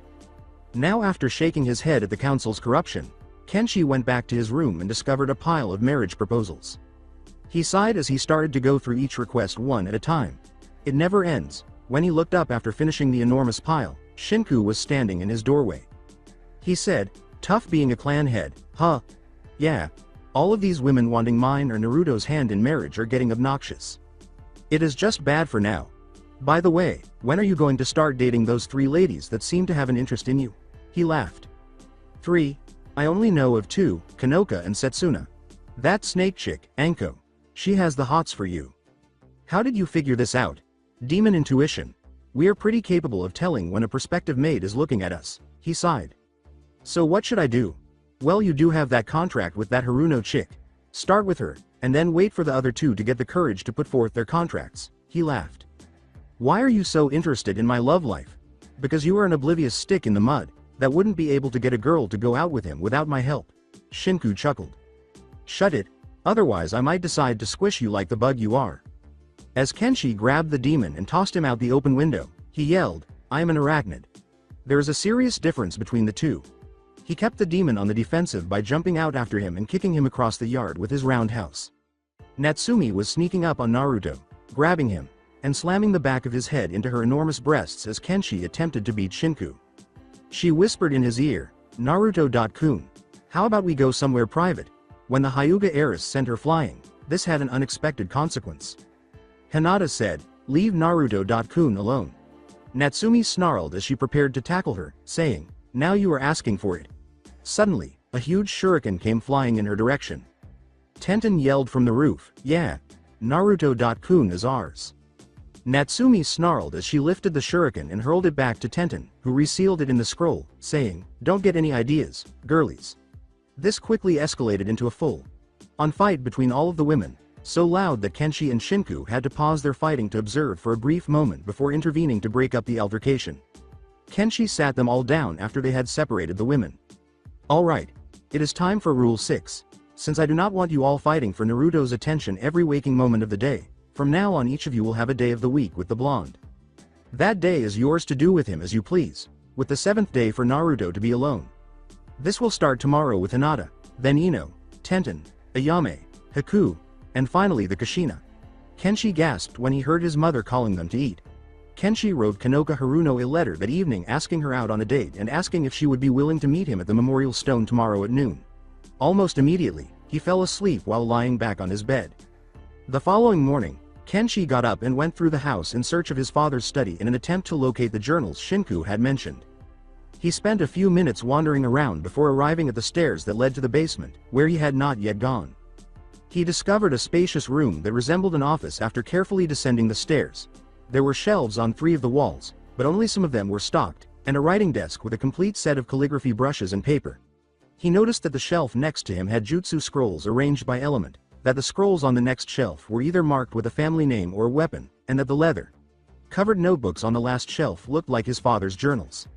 "I wonder, Kenshi said out loud as he picked one up close to the end and started looking through it for his birthday. He eventually located it after looking through 2 more journals and started reading the entry. "I fear for what is soon to come. Today I returned to my wife's homeland to seal away a demon that was destroying the land. Upon sealing it inside my newborn son, I was brought in spirit before the demon, who warned me that he had simply been a test that a stronger demon will attack elsewhere. The demon has promised to aid my son however possible, but I am still wary of the demon, for who knows what he could do if broke free. I have named my son Kenshi and hope that he grows to be strong and brave. I fear that what has happened to my dear Kushina's home may soon happen to my own. Darkness lies behind every turn and worry that the village will fall, if not from an enemy then from the corrupted council that Sarutobi Sama has me lead. If nothing is done to change things, I fear that soon the village will be torn asunder and the hopes of many destroyed." Kenshi read the passage several times, fascinated that his father shared his views on the council and his intention to do what was best for everyone. He put the journal back and went upstairs to get ready for his date, grinning to himself. After rummaging through his wardrobe, he ultimately selected a basic black shirt and dark blue pants. He decided to leave the ninja weapons at home and went out in the hopes that Konoha would appear, combing his blonde hair. He looked at the time when he got to the stone to make sure he was early enough to meditate until she got there. He closed his eyes, sat with his back to the stone, and started the meditation pattern of taking a breath, holding it for 7 counts, and then letting it out for 7 counts. This helped him feel at peace with himself. At midday, he broke free from the pattern and started to stand up, but was pushed back down by a hand. He could smell the subtle lavender scent of Konoha's favorite perfume in the air. He felt her move in close and press her lips to his, but he didn't bother to resist the gentle hand pushing him back. She let him get to his feet after she withdrew. As he examined her, she smiled and said, "You are always early." Her long pink hair was down, cascading halfway down her back, and she wore a white skirt and a pale pink blouse. When he kissed her cheek, Kenshi smiled and said, "Of course. You look wonderful." Kenshi led them to a small restaurant that was well known for serving couples, and he offered his arm as they walked into the town. They were shown to a table and given lunch after making the reservation in advance, and they were free to discuss anything that came to mind. After they were done, Kenshi left the money on the table and they went into the market district, where she let him go from store to store and look at everything that was on offer. After purchasing a number of gifts for her, they left the district and strolled around the town before arriving at the Haruno home. As she entered, Konoha said, Wait here. He waited by the door until she came back with some boxes and a suitcase. As he removed the boxes from her, Kenshi questioned, "What's all this?" "My things. Since your brother is having all of his future brides moving in, I thought that you should be given the same treatment," she grinned. He grinned as he escorted her back to the Namikaze compound and discovered Anko and Setsuna waiting at the gate. "That is a wonderful idea." As she walked up, Setsuna said, "Kenshi-kun." He nodded to each of the two and said, "Hello Setsuna-kun, Anko-kun. What brings you here?" he asked. Anko smiled as she and Setsuna each pulled out a piece of paper, a marriage contract, and said, "We have something for you." As he pushed open the gates, Kenshi remarked, "I assume they're for me." Setsuna laughed and said, "Of course. All right. Since Konoha is staying here, you both are allowed to live here as well," Kenshi replied. "Way ahead of you." Anko chuckled. "Your mother already helped us move in. Some guy in a suit said that you would accept our contracts." Kenshi snarled, "Shinkua. When I get my hands on Hima." The four then went inside the house, where they heard nearly total quiet. Setsuna inquired, "Is it normally this quiet?" Kenshi made a clone to carry the boxes to Konoha's room, saying, "No. Konoha, you can have you pick of any rooms down that wing. I'll check on things around here." He discovered the kitchen and dining room were identical when he walked to the living room, which was empty. As he entered the backyard, he looked around but saw nothing that might be dangerous. He felt something flying at his head as he took 2 steps onto the lawn. A senbon needle landed in the grass after flying past while leaning back. He attempted to locate his assailants with the Byakugan but was unsuccessful. He saw another needle fly at him as he took another hesitant step. While still searching for the elusive enemy, he launched the needle in the opposite direction, this time with a Byakugan palm thrust. As he jumped to the roof, where he had an unhindered view of the compound and could locate his targets, he muttered, "Okay, I am tired of the games." He saw them shooting needles at him as soon as he moved, but he deflected or avoided them. He leapt off the roof while running, landing in front of the figure in the black cloak. He removed the hood after grabbing the person by the nape of the neck and confirming that it was, in fact, Haku. His tone was almost angry as he asked, "What is going on?" "Training you. The man in the suit said that these cloaks would hide us while we all attack you. Now that you found me, I have to go sit out," Haku clarified. As Haku entered the house, Kenshi muttered, "I am going to kill him." He walked slowly, taking in everything while recalling the things his teacher used to constantly tell him and Itachi. "Don't rely so much on what your Byakugan and Sharingan tell you. Sometimes the enemy will have a way to deceive your enhanced vision. Use your natural senses: sight unaided, hearing, smell, touch, and taste. These 5 senses will never fail you if you use them correctly." He stopped the Byakugan, grinned at the memory, and cautiously made his way around the yard, expecting a tripwire at every turn. A footstep on the grass caught his attention halfway across the yard. He rolled defensively to the right of the sound and discovered that nobody was there.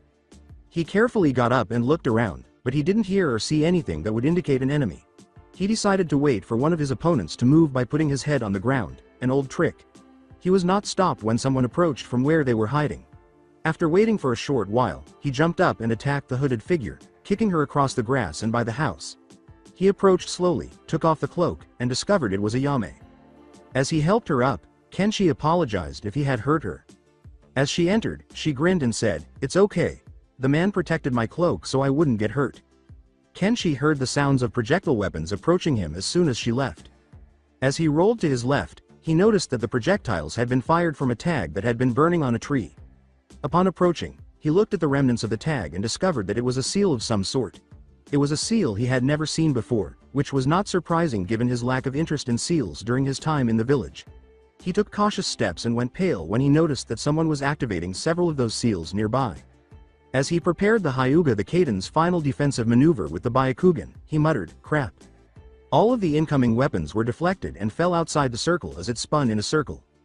He was struck from behind before he could respond, sensing Hinata's hand as she attempted to seal the primary points through which all chakra must pass. He decided to demonstrate his mastery of the Kekkei Genkai by swiftly rolling with the blow and facing the Hyuga heiress. He positioned himself so that one hand almost touched his foot and he could feel her within the 64 hands of Hokage's reach.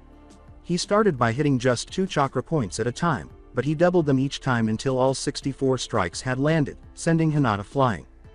Kenshi dodged the kunai knife that was thrown at him and said, "Sorry Hinata, but I can't afford to hold back."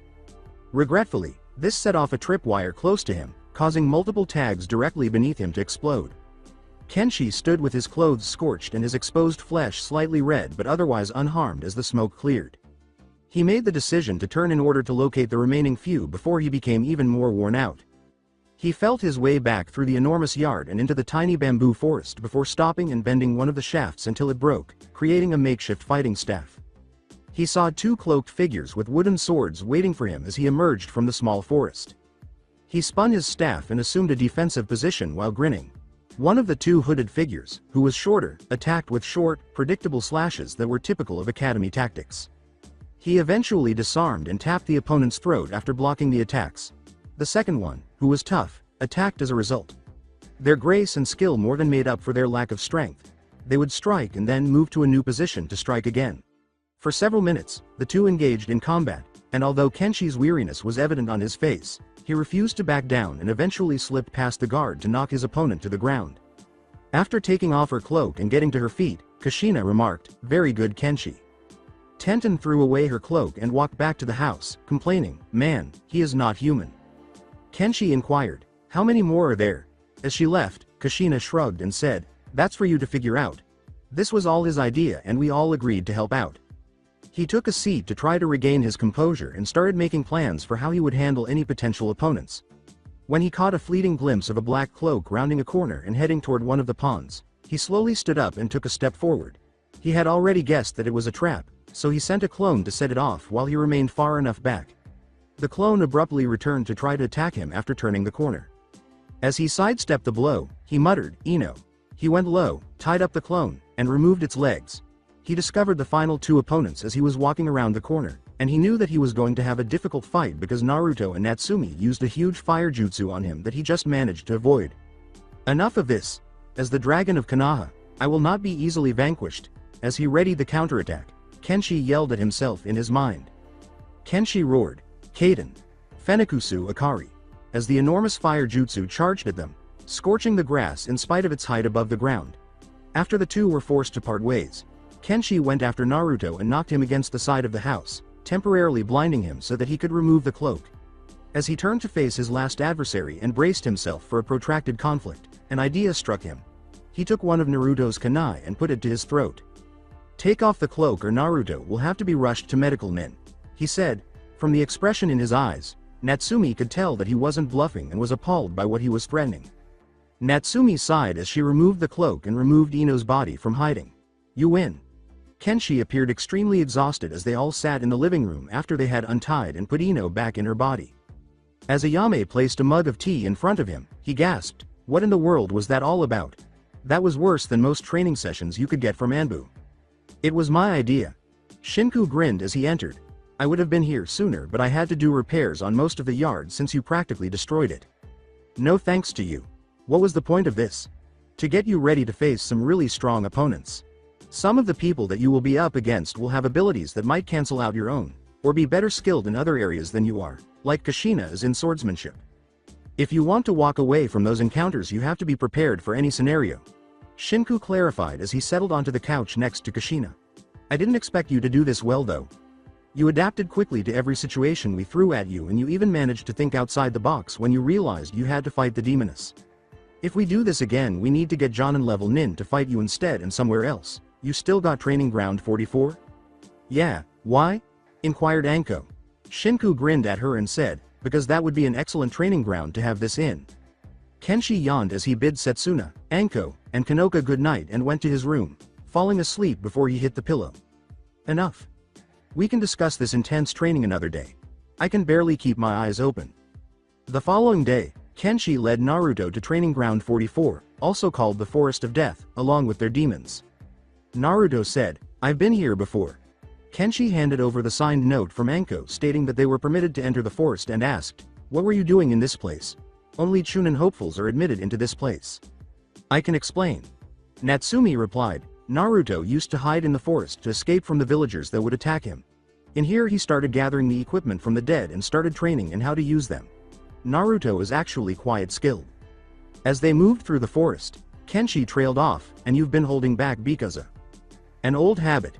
If Sasuke Teme found out what I could really do he would never give me a moment's peace. and start demanding I teach him everything I know since he is a elite, Naruto exhaled. Well, you don't have to listen to him. Since me and his older sister are dating, I can now twist his arm if he starts causing problems. Kenshi laughed when they stopped. This should be deep enough. For what? Inquired Naruto. I want you to tell me the truth about your skills. If I am going to help you, I need to know exactly how strong you are, Kenshi said. I am pretty strong. I can already walk on water, and know tons of jutsu, and am making my own seals. You can make seals? That is an invaluable skill to have. With your knowledge, the shinobi and clan council members would praise you like a god, Kenshi replied. Really? I thought it was common knowledge. It isn't. Shinku said bluntly. Only one in about every 10,000 shinobi can make an effective seal, and those aren't that good either. You boy, the seals you made yesterday were masterful. Kenshi assumed a fighting stance and commanded, all right, Naruto. As your brother, I am asking you to spar with me, and to take me seriously. Naruto nodded, then rolled up his sleeves to show off his arm's twin seals. He broke off part of the seal with a blood swipe and charged at him with such speed that Kenshi grinned as he ducked. Kenshi chuckled as he deflected a blow from his smaller opponent and was taken aback by the fighter's strength. Good Naruto, you are finally taking me seriously, though I doubt you are going all out. Let's see how good you really are. Kenshi moved into Naruto's guard and delivered a punishing kick, sending him into a nearby tree while blocking the blonde's onslaught of attacks. The boy with the whiskers got up and hurried him, swinging and kicking like a brawler. Kenshi could read it easily, but the speed increase made it difficult for him to react. Kenshi took to the trees to try to limit the fight and give himself a clear advantage over the blonde, but Naruto whirled up from a lower branch and kicked him with a punishing axe, sending him crashing to the forest floor. Breathless, Kenshi concluded that he could no longer play with Naruto if he wanted to win. He then chose to prepare for the Chunin exams using an older method that Heishi had taught him. He waited for Naruto to attack while he was in a defensive position. His patience was rewarded when the blonde jumped out of the trees and attempted to smash him with a spinning axe kick, but instead of hitting Kenshi, she hit only air. He had deflected the blow with the Byakugan's delicate fist technique just before it had landed. Without missing a beat, Naruto spun around and delivered a sweeping kick that was sidestepped. Naruto kept up the barrage of punches and kicks until Kenshi discovered the gap he had been seeking. As he took a step in the direction of Naruto's left hook, he used standard taijutsu to attack, throwing the boy multiple punches that sent him flying across the room. Both brothers were now worn out, breathing heavily, and drenched in sweat. Hoa was that? Inquired Naruto. Good. With skills like that you could surpass me in a couple of years with the right teacher. Kenshi gasped. Kenshi then asked Naruto to explain to him all of his weapon skills and all of the jutsu he had learned. The kid is good. His boasts about Hokage are quite possible, Shinku remarked. Naruto. Where do you keep all of these weapons and scrolls? Replied Kenshi. In my secret base. I found it one day after I was being chased by the villagers. It is underground and no one goes there, Naruto clarified. As he prepared Naruto for another fight, Kenshi remarked, okay. After we complete our training here tonight, we will go to your secret base and get the weapons and scrolls. Kenshi pulled out 2 slips of white paper after they had finished beating the tar out of each other. This is chakra paper. It will tell you what element you have an affinity for. The 5 basic elements are fire, wind, water, lightning, and earth. In each of these are sub-elements, like Haku's ice is a wind and water affinity mixed together. The sub-elements are ice, sand, wood, magma, and storm. Of those sub-elements, storm is the rarest since it needs wind, water, and lightning to function. The way you know what affinity you have is if it burns it is fire, if it splits in 2 it is wind, if it gets wet it is water, if it crumbles up it is lightning, and if it turns to dust then it is earth. If it is multiple elements then the paper will split into segments so that all of the elements are represented. The demons showed Naruto the chart. He saw that Kenshi was keeping the other slip, so he grabbed one. Naruto said, "Hey Ni-chan, why'd you bring 2? They both started channeling their chakra into the paper, and then their paper split into 5 pieces, each of which had one of the 5 effects that Kenshi had lifted. Because Shinku thinks that my affinity might have changed. Kenshi said, now pour chakra into the paper and watch what happens. What on earth? Mumbled Kenshi. Shinku whispered, your bloodline has awoken with releasing us. I thought so. What? Inquired Naruto. The Uzumaki bloodline allows one to have affinity with all of the elements. It was something that was greatly feared within the other lands, kind of why they weren't mourned after they were nearly wiped out. Shinku clarified. Kenshi questioned, so we can now use any jutsu with increased ability? Yeah. You both are now going to be able to master any jutsu known to the shinobi world and create your own as you please. As far as I know, there hasn't been a person born with the ability to use storm jutsu in over 100 years. Shinku cracked a grin.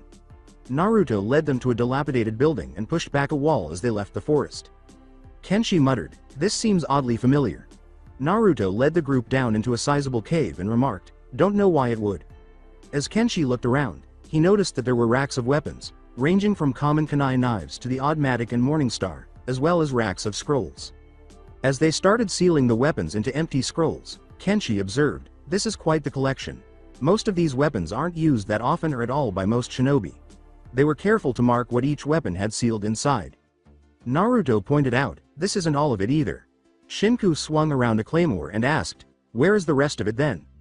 As Natsumi put the standard scrolls in boxes, Naruto clarified, "In other hiding spots around the village. In case I couldn't get to this hideout, I had other hiding places that I could get to." They spent the majority of the evening on the process, and when they saw Sasuke standing outside, they left the building and the hiding spot. With his overconfident demeanor, Sasuke asked, "What do you have there, dope?" As the four turned to walk, Naruto answered, "None of your business." As he attempted to take the box away from Naruto, Sasuke shot back, "I say it is." Kenshi turned to Sasuke and uttered the words, "Release him, or lose the hand." The worst thing Sasuke could have said was, "You can't hurt me. I'm Uchiha, an elite. Just because my whore of a sister is your bride doesn't make us equals." He continued, "Maybe I should take all of those women that you have been keeping over there and use them to revive my clan." Before he realized what had happened, he was sent flying across the street, much to the surprise of many onlookers. Kenshi snarled and cracked his knuckles, saying, "You can insult me all you want, but when you insult those I love, then you have crossed a line. And you are right about one thing. We are not equals, you are light years away from my abilities."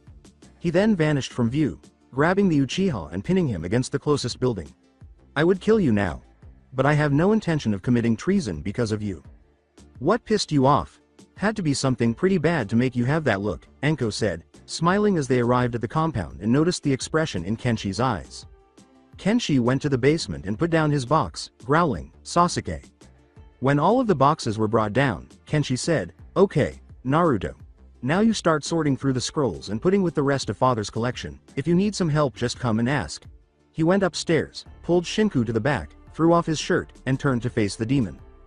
Glancing at him, Shinku said, "Sparring to calm yourself?" Kenshi growled as Shinku's black chakra began to swirl around him. "Yes. I don't want to hurt anyone I care about, and you know most of my moves, so you should last a while." "True, but I have never actually gone toe-to-toe with you. I might not be enough of a challenge," Shinku replied. While he hurried the demon, Kenshi smiled and said, "You will be fine. I won't kill you." Inside, Naruto was sifting through the first bow while he had a clones going through the others. "So why did you decide to tell Kenshi-chan about your secret base?" Natsumi asked. "We are brothers. Besides, he has never turned away from me, even before we knew we were related. Before I had my apartment when winter hit, he always let me stay in the Hyuga compound. I remember. When I saw those memories, I wondered why he had always been so nice." As she descended the stairs, Setsuna remarked, "Because he cares." "Setsuna-chan," Naruto said as he placed a few more technique scrolls. "What makes you say that?" Natsumi asked. "Because he has always looked out for those less fortunate than himself. After the Uchiha massacre, with most of my clan killed by my older brother, there were only 4 of us left, my parents, Sasuke, and myself. Before he left, he had sent us a care package with basic supplies and told us that if we ever needed him, that this one scroll would send a message to him and alert him that we needed some help," Setsuna said as she removed a tiny gold scroll that had silver embroidery on it. "Wow. So he has always looked out for those who suffer in life," Natsumi noted. "Yes. Even before the massacre, he was great friends with my brother, so I always saw a lot of him. He used to be very laid back, not caring much about being a shinobi, and more about looking after his friends. He became a jonin the same time I became a genin. He helped me train whenever he could," Setsuna replied, getting a dreamy look in her eyes. "Well, we are just about finished here. How about we go up and see how Kenshi is doing?" Naruto said as he put the last of the scrolls away.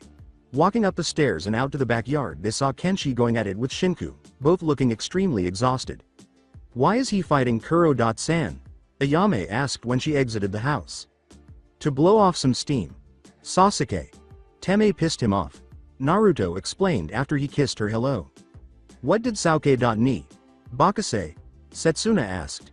He insulted you, and said how he would take every female in this complex to help restore his clan. Naruto said, trying to control his own anger. Baka. Setsuna sighed as she faced the fight in time to see Kenshi do a sweeping kick that knocked Shinku into the air, and then leap into the air and unleash 28 blows as they were rising, then kneeing Shinku in the back as he double hammer fisted him in the stomach. Then using the fists to flip, he spun in the air and axe kicked Shinku into the ground with a thundering boom.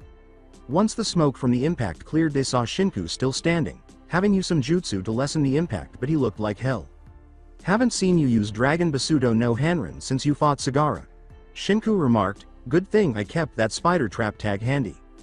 Spider trap tag? Inquired Shinku. Yeah. An old school tag back in the days of the clan wars. It was used to block off areas, forcing the forces to go around and into traps, also works as an emergency net. Shinku explained. So you done trying to beat me into the ground? Yeah. Thanks for letting me spar with you, Kenshi said as he walked over to grab his shirt but found that it was gone. Who took the shirt? He asked, laughing. Setsuna said, if you want it then you have to find it. Naruto grinned. I am going to take them to Ibiki and torture them. Kenshi growled as he walked into the house and headed straight for Setsuna's room. Rapping on the door, he found that it was open and saw his shirt on the bed. Nothing is ever this easy, Kenshi growled as he took a single step into the room and fell into the trap. A wire wrapped around his leg and hung him from the ceiling. I can't believe that it worked. Setsuna giggled as she walked out from her hiding spot on the opposite side of the bed. Alright, you caught me, now let me down, Kenshi ordered. And why would I do that? Setsuna asked as she walked around him, trailing a finger on his sculpted body. Because I can still use my hands to escape, Kenshi answered as he reached and grabbed the wire and started pulling himself up. As she pulled him back down and tied his hands, she smiled and said, no, you don't. Now you can't escape. Kenshi said, still have jutsu, while he was getting the hand signals ready. She divided his fingers, halted the signs, and put something in his hand. Not for long. She whispered, you are holding the means to escape now. If you want to leave, all you have to do is reach up and cut the wire holding your legs. But I don't think you will for a while. She then continued to drag her finger across his bare chest, transforming it into caressing fingers that gave him waves of pleasure. As he attempted to swing away, he gasped, no fair. As he pushed himself away, suddenly hands grabbed his back, holding him in place. No fair, Setsuna-kun, starting without us, Konoha said as another set of hands ran down his side. Yeah, Setsuna-kun, you can't keep him all to yourself. Anko agreed, kissing his side. Realizing that he was trapped, he decided to try a different approach. Lifting his arms up to his face so he could take whatever the item was, he made the hand sign for several clones. In a poof of smoke, 3 clones appeared and started kissing each of the ladies, giving Kenshi enough time to pull himself up and taking the item from his mouth. Seeing it a switchblade, he used it to cut the wire and land on the bed. Grabbing his shirt, he leapt out the window while making the clones disappear. Kenshi! The 3 yelled, but he was nowhere in sight. Namikaze special technique. Escaping enchanting ladies quickly. Kenshi laughed as he locked himself in his room. On the following day, the Hokage called all of the Jonin and a few Chunin to recommend students they believed were prepared for the Chunin exams. Squad 7. Naruto Uzumaki Namikaze, Sasuke Uchiha, and Sakura Haruno. I say that they are ready for this exam, Kakashi said calmly. Squad 10. Shikamaru Nara, Ino Yamanaka, and Choji Akamichi. I recommend them for the Chunin exams, Asuma nodded. Kurenai concurred with the 2 in front of her, saying, Squad 8. Kiba Inuzuka, Hinata Hyuga, and Shino Aburame. I recommend them for the exams. All 3 ready for the exams? That is a rare occurrence, the old man nodded. Hold on. Iruka shouted. I had all of those mentioned when they were in the academy, they are in no way ready. Shut it, Iruka. Kenshi remarked. What, do you want your brother to die from this exam? Iruka asked, glaring at him. No, I have faith in his abilities. I cannot speak for all of those mentioned, but since I have personally been training Naruto, Hinata, and Ino, I can say that those 3 are ready. Kenshi nodded. So confident of their abilities. What makes you so sure? Iruka asked. Simple. Hinata is a masterful defensive fighter, and now that she has perfected her technique, she is a force to be reckoned with. Ino has learned much about her family's technique and is quite skilled in its uses and how to make sure that she makes contact with her target. As for Naruto, now that he has stopped holding back, he should be more than a match for anyone in this exam. Kenshi grinned. Kakashi questioned, what do you mean by holding back? Let's just say that he hasn't been giving everything that he has. He already knows the secret behind Kage Bushin, and can walk on water already for several minutes. Kenshi yawned. So can we hurry this up? I have stuff I need to do. Very well Kenshi, you may leave however, you will be an assistant proctor for the second test. Sandaime Hokage said as Kenshi nodded and went off. He was walking down a road when he saw two unfamiliar faces in the village, facing down Naruto and Sakura while one of them was holding up Konohamaru. Put him down, Naruto said bluntly as he reached for a kunai. I hate shrimps like you the most, the boy said, causing Kenshi to sigh in frustration. Kankuro, Kenshi roared as he did a spinning kick to his face, sending the Sandaime flying. What Thea? He grunted as he stood up and saw Kenshi staring down at him. Kankuro, stop it, a raspy voice said from the tree. But they started at Gaara. Kankuro whined. Shut up, or I'll kill you, Gaara said as he landed in a swirl of sand. You sure are uptight Gaara, Kenshi noted as he stared at the siblings. Who are you? Inquired Kankuro, who was obviously perplexed. You already forgot the one who bought you crow? Kenshi asked. Tamari began by asking, Kenshi-chan? The one and only. He grinned as Naruto and Sakura looked confused as Tamari rushed over and hugged him. It's so good to see you again Kenshi-chan, Tamari squealed. I told you that this was my home. Kenshi laughed, and I would appreciate it if you didn't pick on the grandson of the Hokage. The Kankuro complained, sorry. Hey Gaara, don't be a stranger, Kenshi grinned. I'm leaving, Gaara said, mother doesn't like the feel of you. With that Gaara disappeared in a swirl of sand. What is going on here? Naruto asked. These are the Kazukage's children, Tamari the oldest, and Kankuro, the middle, and the now auntie. Social one is Gaara, Kenshi said, introducing them. These are Sakura Haruno, a genin in this village, and one of its brightest, and this is Naruto Uzumaki Namikaze, my little brother, Kenshi said, grinning. Namikaze? As in the Namikaze? Kankuro asked, looking at Naruto with a mix of fear and respect. As tensions between the two sides subsided, Kenshi said, yeah. We are both his sons. You are here for the exams. Kankuro nodded as they started to leave. Yeah. Looking at Naruto, Kenshi remarked, well, how about a tour? I'm sure Naruto and myself would be more than happy to show you two around the village. Naruto smiled and stretched his arms behind his head, saying, sure, I don't mind. Well, I'll be leaving then, Sakura said, a suspicious look in her eyes. You're loose Sakura, these two are great shinobi and it could be a good chance for you to learn some new tricks, Kenshi said. No, I better get going, Sakura said as she disappeared. Well, how about that tour? Kenshi asked. Sure, we'd love to see your hometown, Tamari said, looking at Kankuro, who nodded. With that, Kenshi and Naruto led the two around the village, making the final stop at the Ichiraku ramen stand for lunch. As the four sank into the ramen, Kenshi smiled and said, enjoy, this is the best ramen in the elemental nations, and I have tried a lot of ramen from other towns. So how is my daughter doing? Tucci asked. She's doing good. Nothing to complain about so far that I know of, and I encourage them to speak their minds. Kenshi grinned. Who? Tamari asked. As he paused in his ravenous eating, Kenshi explained, one of Naruto's future brides. Since we are the last of our clan, we are under the CRA and have to have multiple wives, at least 3 if memory serves. Once he stopped talking, he went back to the monstrous pace of eating that rivaled Naruto in speed, and between the two of them they ate enough for 20 people. Amazing as always, Kenshi said as he left the money on the counter. Only half price for you guys, since you are soon to be family, he shouted. Kenshi yelled back, then keep the change, as they made their way to the hotel where the Sand siblings were staying. Well, good luck with the exam, Kenshi said as they left the two Sand nin. Kenshi asked Naruto what he thought of the two of them when they were halfway back to the Namikaze estate. They were okay. They really seemed to like you. Because I was staying with them when I went to train in Suna. I befriended all 3 of them, but something happened to Gaara since I left, and I am worried, Kenshi said. Keep an eye on him, in a lot of ways he is just like you. What do you mean? He is like us, he has Shukaku inside him, but there is something wrong now. I think that once he tapped into his chakra it affected the damaged seal and now something is transforming him. Keep an eye on him, at least until I can research the method used to do the sealing and develop a way for us to help him, Kenshi said. Okay. I'll keep my eyes on him whenever I can. Naruto nodded. With that, Kenshi summoned all of the genin into the back that day. This is supposed to be a surprise from your Jonin sensei, but I will tell you now, All of you have been recommended for the Chunin selection exams. In 2 days the exams will start, so until then I will train all 4 of you. This exam is no pushover, and if you mess up it could cost you your life. Kenshi said, looking at each one of them for hesitation, but after seeing none he continued. Since we only have 2 days to get this ready, I will only be able to do one thing for all of you. Hold out your arms. Once they obeyed, he took out a brush and started with Tenten. Pumping chakra into the brush, he painted a circle seal on her wrists with 3 lines going through it and then drawing the same signs on her ankles.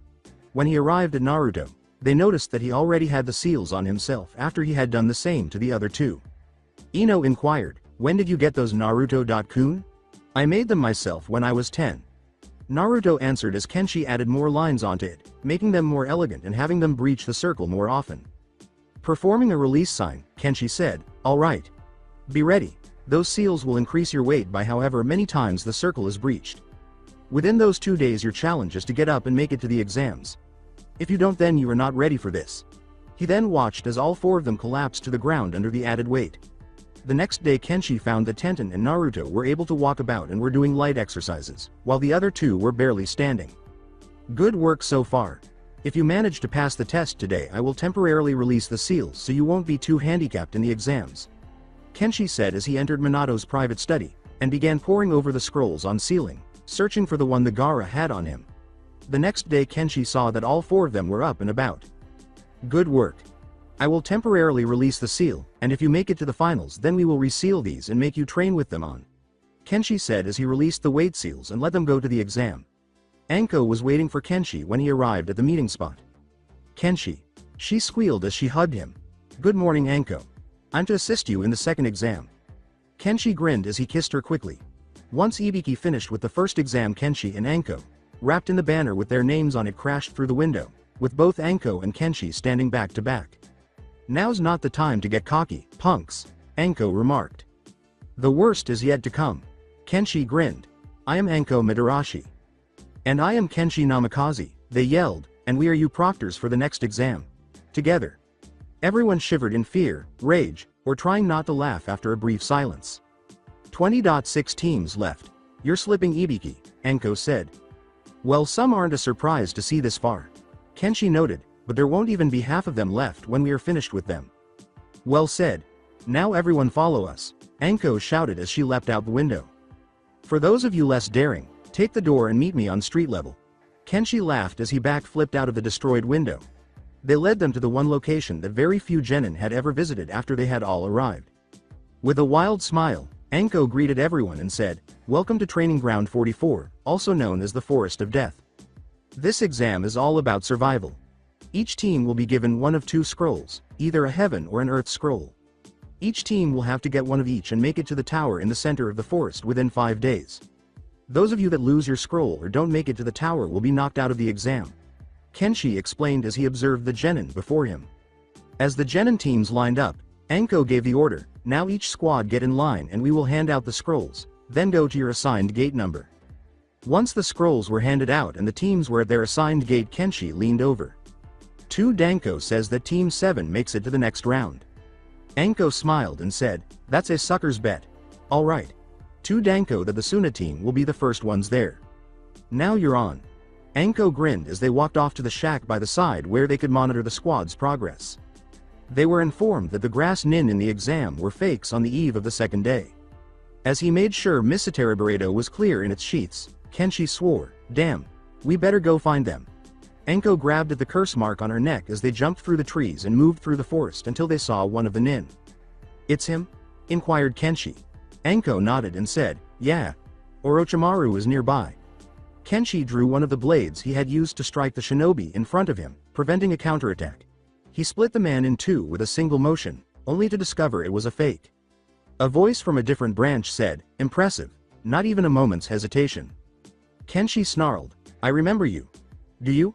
Pray tell where we have met, for I do not recall the leaf having a shinobi in its ranks with that much intent to kill." Orochimaru laughed. As Kenshi drew the second blade, Orochimaru coughed up a sword and blocked it. Kenshi responded, "We met outside of the mist on the day of the failed rebellion. We stood on the same knoll side by side as we watched the fools get slaughtered." "Really? So you were that foreigner, but what were you doing there of all places?" As the blades flashed, Kenshi smiled and said, searching for the weasel. Orochimaru answered, but quickly realized he was trapped, searching for the traitor Uchiha. As much as I would enjoy staying and chatting with you, I have other things that must be dealt with.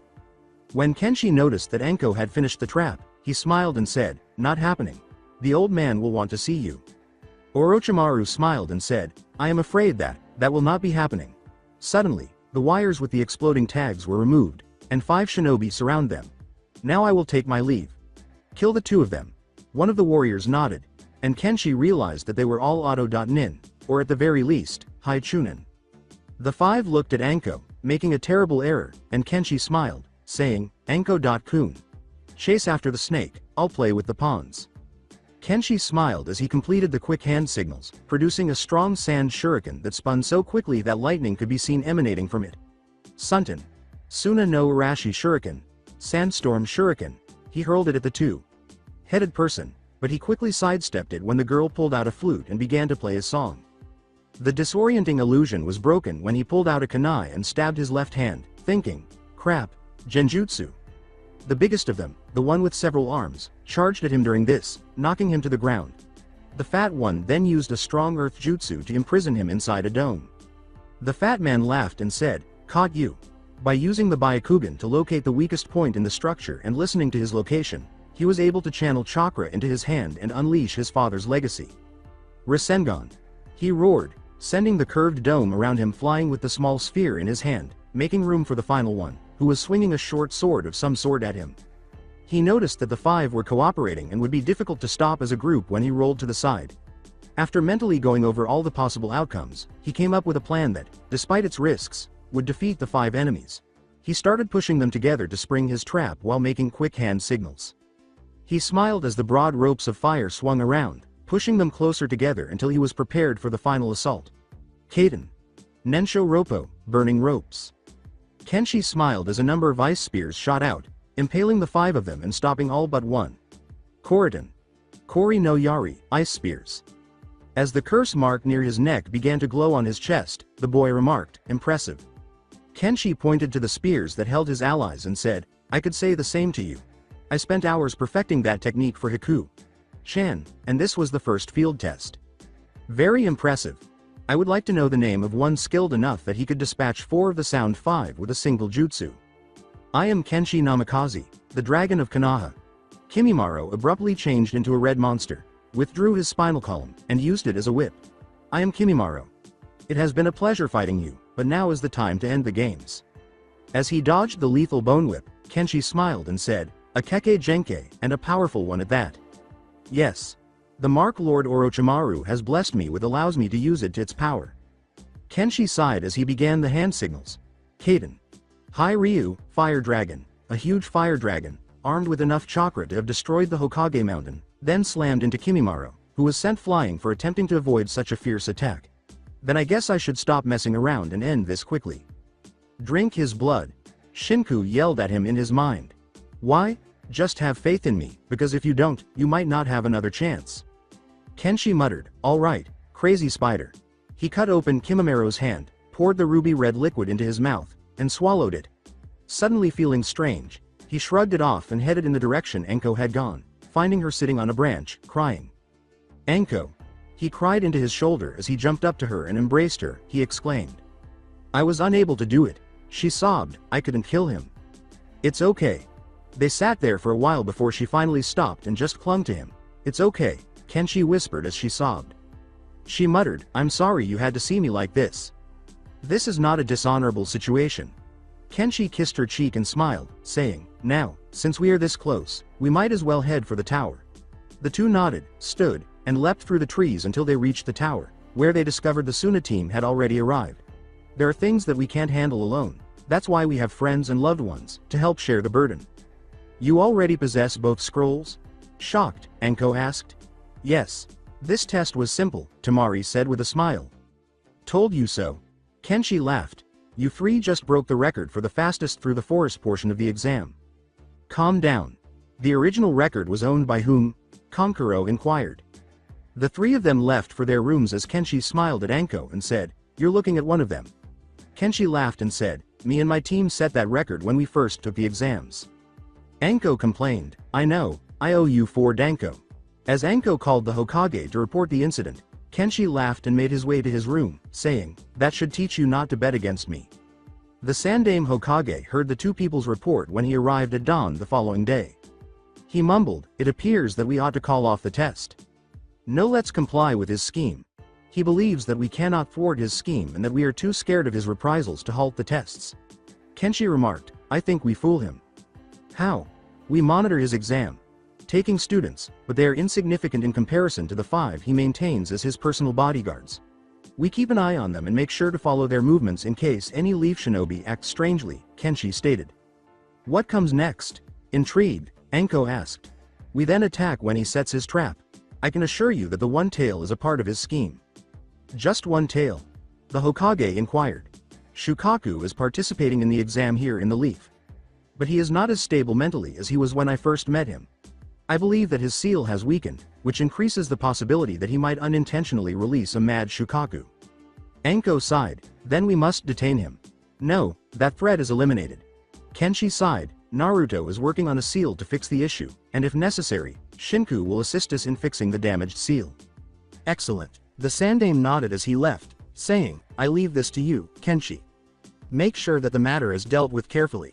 Lost in thought, he entered the living quarters and found the room where Gaara and his team were staying, only to notice a Sanjonin standing outside the door.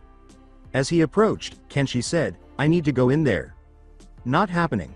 You will let me in, or I will have you arrested for detaining me, Kenshi murmured. What are you saying? I have come to investigate something that we found and Gaara would be a little more human if I do help. The man yelled, you have no authority. He pushed him aside and knocked on the door, which Tamari quickly opened. Kenshi. She yelled as she embraced him and opened the door. Hi, Tamari. Do you mind if I enter? Obviously, to their sensei's ire, she yelled as she dragged him into the room, where he discovered Gaara sitting in a chair far from the door and Kankuro working on Crow. Why are you here, then? As Sand rose to protect him, Kenshi sighed and approached the boy, saying, to do Gaara a favor. Avoid me. Gaara rasped, Mom doesn't like you. Your mother isn't that. Kenshi yelled, that is a crazy demon that is going berserk from the horribly done seal. He pushed his own chakra into the sand to prevent it from attacking him.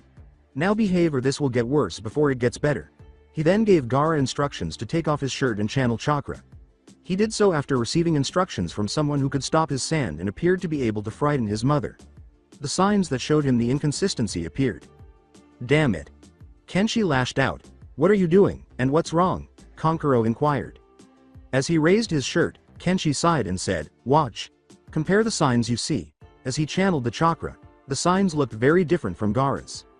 Tamari observed, Gaara's are more chaotic. Kenshi sighed and stopped, saying, that's right. Whoever did this sealing had the knowledge of a toddler. They're driving Shukaku insane and killed themselves in the process. So, what will you do now? Kankuro inquired. I intend to attempt a soul merge. Kenshi sighed as he placed his hands on the seal and poured his own chakra into it, allowing him to enter Gaara's inner mind as if it were his own. Once inside the sewer network, he saw most of Gaara's life and felt sorry for the boy as he walked through until he reached the gates where he saw Shukaku's demon form of a raccoon and a priest attempting to fuse with it. This will allow me to go to the prison that Shukaku is in and try to calm her down long enough for Naruto to finish the new seal. Oh, that's wonderful. Shukaku sighed and said, another one. I'm not here to torture you, my sister. I am here to try and provide temporary relief while our strongest sister and her container finish the repairing seal. Kenshi said with a bowed head. Why do you refer to me as your sister? I am the one whom Kuro Kumo was sealed into, therefore I consider as kin. Ha ha ha ha ha ha. You're a humorous mortal. How are you going to help me now? Until the perfected seal can be made, I can decrease the influence that the tainted soul has over you. It would last long enough for you to talk to your host Gaara and escape its influence. After the seal is finished, we can continue our conversation, and I'll bring Kuro Kumo along the next time. Excellent. You can try to help me, she said, letting out a sigh as she approached the gate as closely as she could. He poured chakra into the priest with a hand, temporarily removing him from Shukaku. I feel a lot better. With a sigh of relief, Shukaku said, I will now talk to my host, and we will work things out. As he exited the mindscape, Kenshi nodded and said, thank you, Shukaku. To everyone's surprise, Gaara was asleep. What took place? Since the sand took on a life of its own and began killing, Gaara has never been able to sleep, Kankuro muttered. Whoever was the idiot who trapped Shukaku inside of him made a huge mistake. As he stood up, Kenshi sighed and said, "What I did is a temporary solution and will only hold for about a month, maybe less depending on how things go." Kenshi yawned and left the room to go to his own room to sleep. On the last day, all of the teams that had survived the forest arrived, including Team 7, which arrived a few minutes before the deadline. Kenshi waited for a short while the Hokage and the next proctor explained the upcoming exam and offered anyone who wished to leave if they so desired. A young man wearing glasses raised his hand and said, "I'll drop out." "Who is he?" Kenshi spoke to Anko in a whisper. "His name is Kabuto, and this is his 8th time taking this exam, always stopping at this point." Anko responded with a whisper. "Get him a tail." As they started the preliminary matches for the 20 genin that were left, Kenshi muttered, "I don't trust this." "All right." As the screen started to flash through the names, the proctor declared, "Now we will begin the preliminary matches." The first one was for Sasuke and another Konoha shinobi that Kenshi didn't recognize, and Kenshi leapt up to the stands where Naruto was surrounded by his several girlfriends, all of whom had made it through the preliminary round. As he approached and noticed Sasuke was ready to start the match, Kenshi remarked, "Happy to see that you survived the forest." Naruto whispered to him, "Kenshi, Sasuke had some weird marks on him earlier." "Yes. He has a curse mark that Orochimaru has claimed as his own. I want you to find a seal for Sasuke to discard after you've finished making the repair seal for Gaara," Kenshi muttered.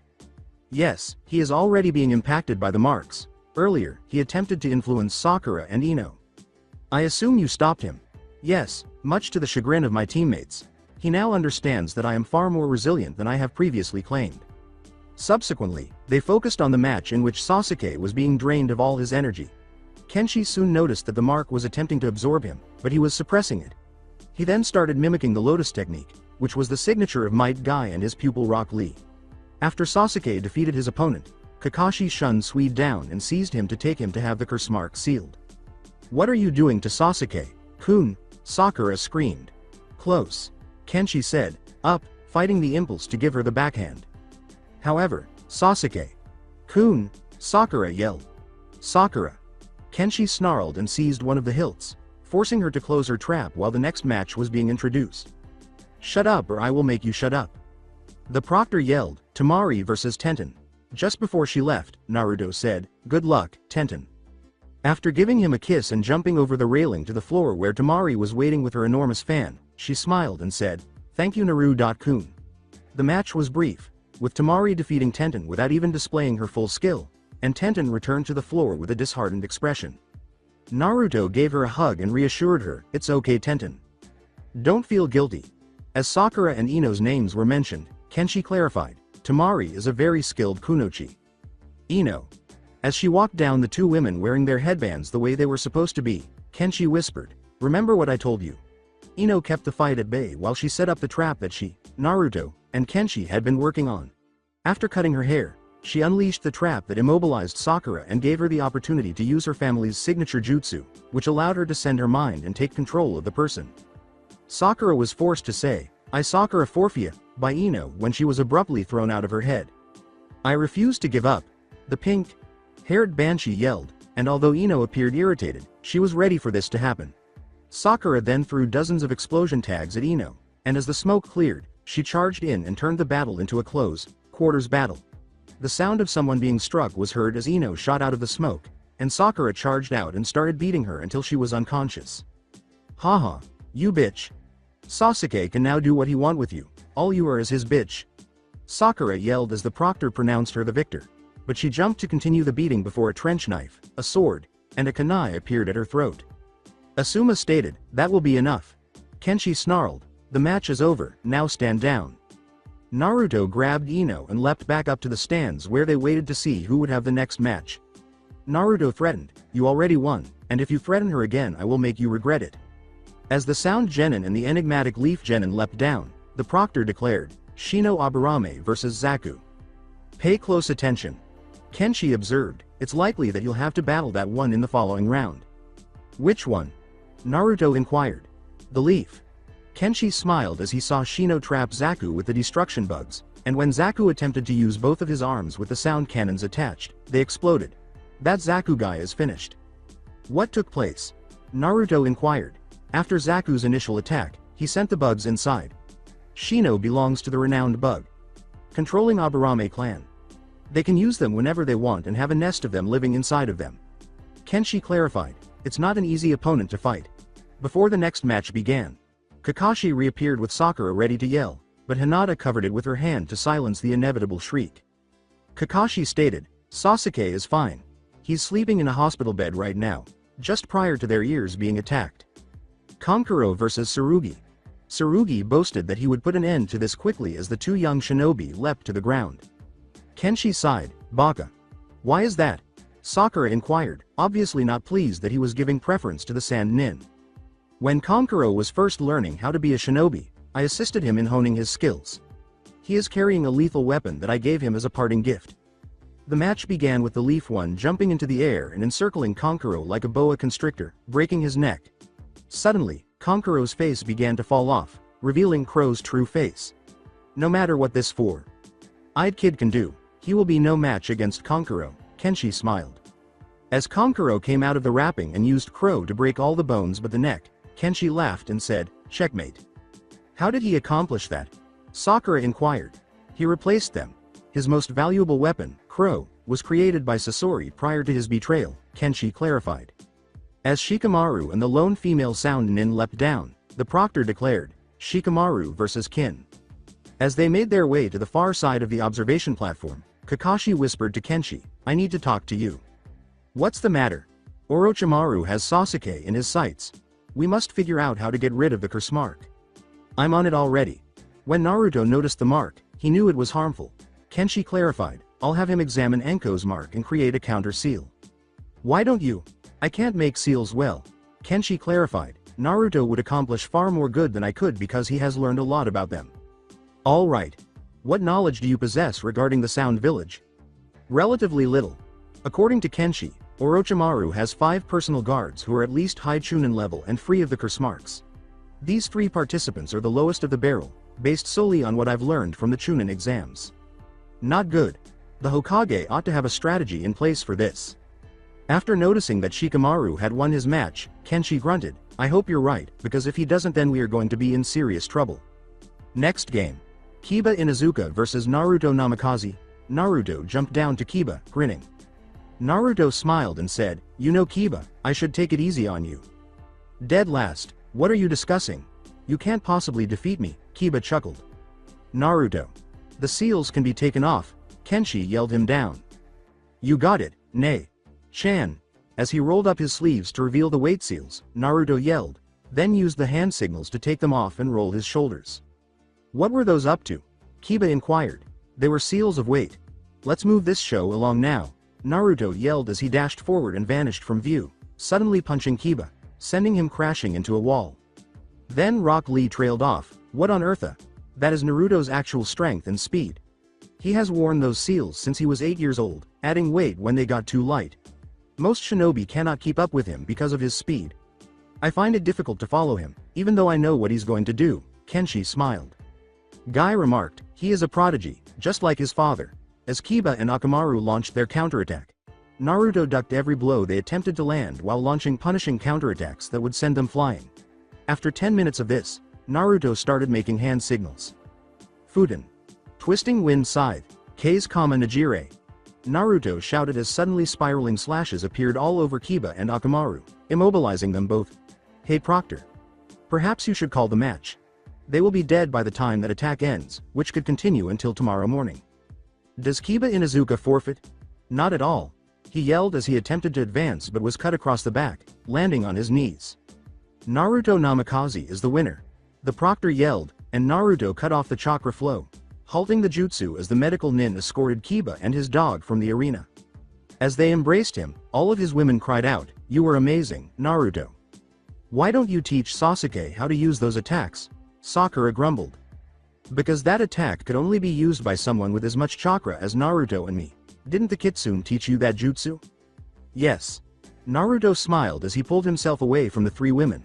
That and a few other ones too. Neji Hyuga against Hinata Hyuga, the Proctor said.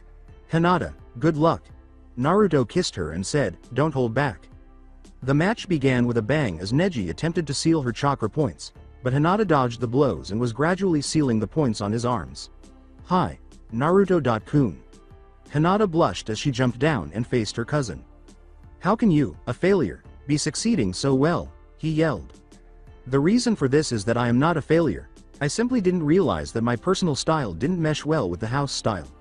As Hinata rolled with Neji's blow and sealed 3 more points, preventing the chakra from entering his hands, she remarked, Kenshi helped realize this. You're a failure. He yelled as he attempted to strike her, but she easily deflected the blow with a soft fist and sent him flying with a Jiyuken. With a fierce determination, Hinata declared, I may have been a failure before, but now I am strong. With a beaming smile, she ran back up to the stands and announced, Winner, Hinata Hyuga. Naruto yelled, Way to go Hina. Haim. You performed admirably. Kenshi looked at Neji, pout up and smiled. I'm glad the old method of the gentle fist worked for you. Neji. After this is finished, I would like to speak with you to help resolve any issues you may have with the Hyuga main house, Kenshi said. Why ought I to? As he turned to watch the next match between Rock Lee and Gaara, Kenshi said simply, because it would help. Although Gaara appeared to be very calm, all of the Jonin noticed that his chakra was bubbling with strength. Let's fight the fires of our children, Lee yelled. If that's your preference. With an apparently sincere smile, Gaara said, I won't hold back. Yosh! Lee shouted as his spinning kick was deflected by Gaara's sand. Gaara smiled and threw a spear of sand at Lee, saying, You must do better than that, otherwise this will be boring. He flipped back, avoiding the blow, and Guy allowed him to take off the weights that dropped with a loud boom. Guy, you never do anything half-assed. Kenshi laughed and said, but it will take more than speed to beat Gaara of the desert. Those weights must weigh 200 pounds each. After that, Lee hurried past Gaara, too quickly for the sand to follow, which only made Gaara laugh and appeared to frighten his teammates. Gaara said, Good, this is getting interesting. He sent bursts of sand at Lee, forcing him back again. If this is all you got, then you better forfeit. I'm just getting started. Lee nodded and began running around Gaara at high speed after removing some of the bandages from his forearms. He then started the initial lotus with a rising kick, and when he finished, they noticed that Gaara had left his sand armor behind. Kenshi observed, This isn't good for Lee. You say that, but why? Naruto noted, Bushy brows is doing pretty good. He is, just take a look at Gaara, though, he hasn't even become serious yet. For the time being, he's just having fun and taking pleasure in Lee's hard work, Kenshi sighed. Are you certain? Guy inquired. Good. As they watched the match go on, Kenshi said, I've known Gaara for a long time and this is how he was meant to be, he is just having fun with this. Gaara smiled as he sent the sand after Lee smashed him into a wall. You are a formidable foe. I would advise you to step aside because I don't want to kill you, Gaara said. Gasping, Lee said, Not yet. Why is Lee not evading? Sakura inquired. Naruto sighed and said, It was the lotus. Excellent. According to Kakashi, the lotus strains the user's muscles to the point where they are in so much pain that they are hardly able to move. Lee is not a concern. Kenshi and Kakashi both gave him glares as Guy remarked, The lotus of the leaf blooms twice. Guy. You didn't? Inquired Kakashi. Kenshi questioned incredulously, You taught him to use the 8 inner celestial gates? The extreme lotus is a technique that shouldn't be taught. Kakashi yelled, I have lost respect for you, Guy. What would you know about that boy? Guy inquired with a deadly seriousness. That kid has a dream that he would give his life to prove. So I wanted to turn him into a man who could accomplish it, that's all. Kenshi inquired, How many gates can he open? 5 gates. Kami, please help us. Kenshi whispered. Sakura inquired, What are the gates you guys are talking about? They remove the limits on one's body. Normally we can only use about 10 maybe 15% of our muscle strength. But the gates remove those limits and allow us to use more strength than we could ever use, Kenshi said.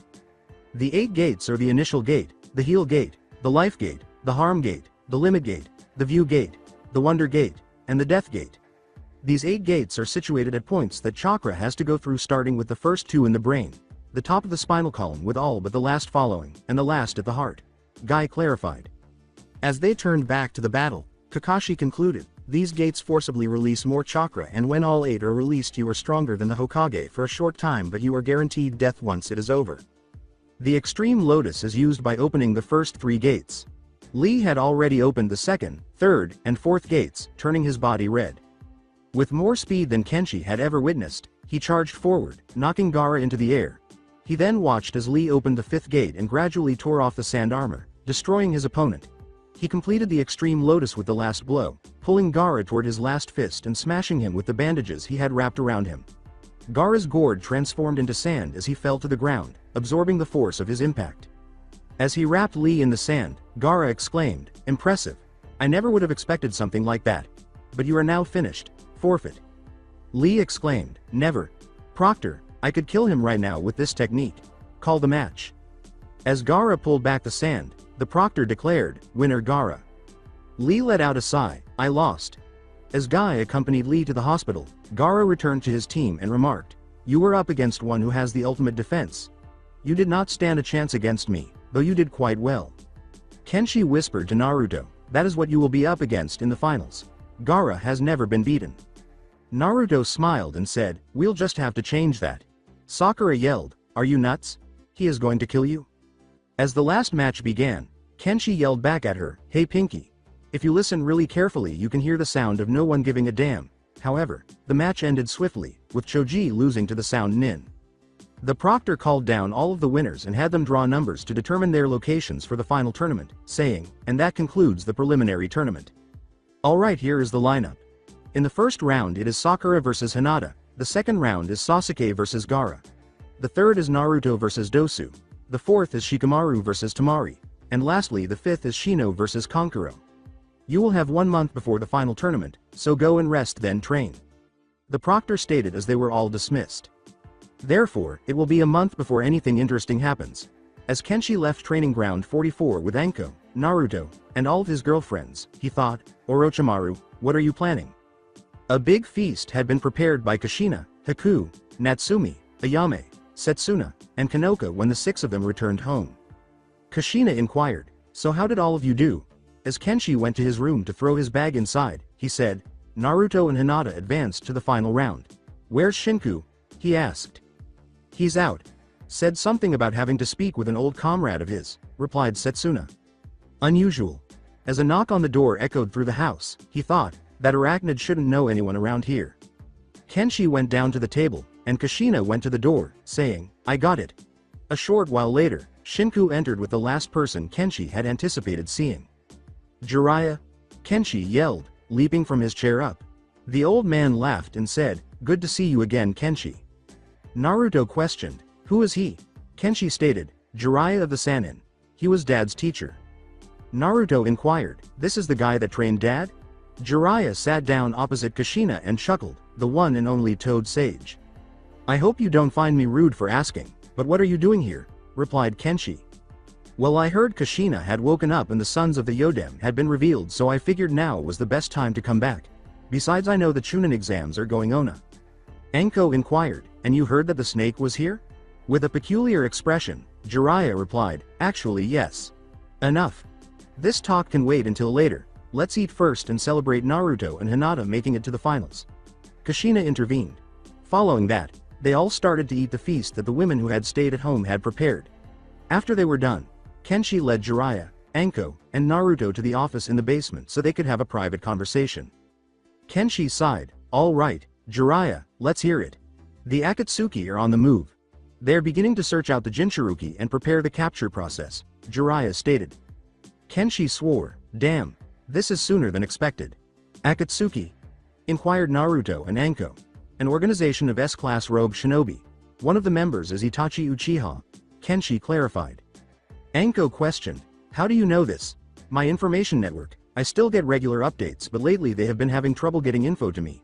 Anyway, the Akatsuki so far have been very low-key, doing only cloak and dagger stuff, but with their level of skill they have some bad on the back burner." Naruto questioned, "Why would they be after us, Chan?" "Us?" inquired Jiraiya.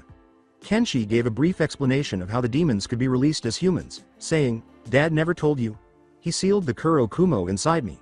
You actually were escorted here by him. You two have done well so far. Anyway, you said Orochimaru is here?" "Yeah. Anko and I found him in Training Ground 44. I saw him there too. He marked Sasuke with a curse mark and then left saying how he would test him," said Naruto. "Did he?" inquired Jiraiya. "Yeah. He sent his sound genin after us and they attacked while I was scouting around for any resources that would be helpful. Came back and saw Sasuke destroying them with Sakura beaten by them along with Squad 10. Then Sasuke decided to try and revive his clan with Sakura and Ino while Shikamaru and Choji were out cold. I showed up and stopped him after he tried to attack me, Naruto clarified. Jiraiya muttered, Orochimaru is getting bolder. That's nothing. Shukaku is here as well. I think he plans on using the Sand Nin to help him destroy us. Kenshi exhaled. Jiraiya inquired, do you have a counter for this? Of course. Naruto, have you finished the seal I asked for? Yeah. We can use it whenever you are ready. Good. Whoever sealed Shukaku inside of Gaara was a great dumbass. They killed themselves and trapped their soul inside him with Shukaku's and are slowly fusing with her. Jiraiya nodded and said, causing the container to go insane as well. Exactly. That is why tomorrow Naruto, Shinku, Natsumi, and I will be heading to go see Gaara and hopefully punch a hole through Orochimaru's plan.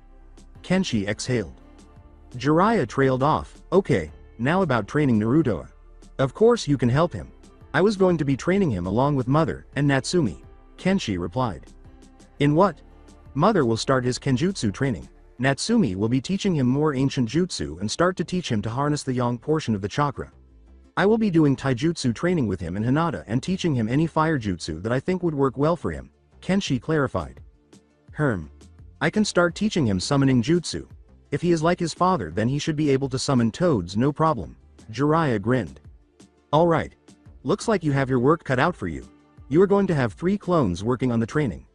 One with Natsumi, one with Jiraiya and one alternating with me and Mother. I want a 4th one also studying the curse marks so you can find a way to reverse the one on the Uchiha. Teme. Kenshi said as he looked at Naruto. Naruto nodded, appearing pale, got it. After that, they returned upstairs and went to bed. The 2 demon containers and the 2 demons made their way to the hotel where the Sand siblings were staying the following day. The Sand Jonin responded to the door's rapping with a furious expression. What do you want? Kenshi sighed, we came to do what we promised for Gaara. With a snap, the man said, go away. When Shinku shouted, hey Tamari, Kenshi is here. The Jonin flew, and the door swung open, revealing Tamari standing there. Shinku smiled and said, allow me. Kenshi. She cried, jumping on him. Kenshi smiled and gave Naruto and the other 2 a quick hug, saying, hi Tamari. You know Naruto of course. Those 2 are friends of ours. As they entered and saw Kankuro chatting with Gaara, she smiled and said, any friend of Kenshi is a friend of mine. As they approached, Naruto said, hey Gaara. His voice was worried as he asked, Naruto, do you have the seal? Kenshi said, yeah. You okay? Shukaku said that the priest is trying to take control again. Gaara responded. After saying, first things first. Take off the shirt and start channeling chakra, Shinku proceeded with the instructions, saying, okay. Naruto lay the new seal over the old. Once that is done, Kitsune will need to trace over it in blood followed by me. Then we can move on to the other matter. Naruto was meticulous about placing the seal, and once he was sure it was on perfectly, Natsumi moved over and bit through her thumb to trace the intricate seal, making sure she matched the lines precisely. Shinku, who was equally careful, followed suit. After that, they both poured chakra into it, and Gaara's eyes opened up. He appeared to be in pain, but then he relaxed.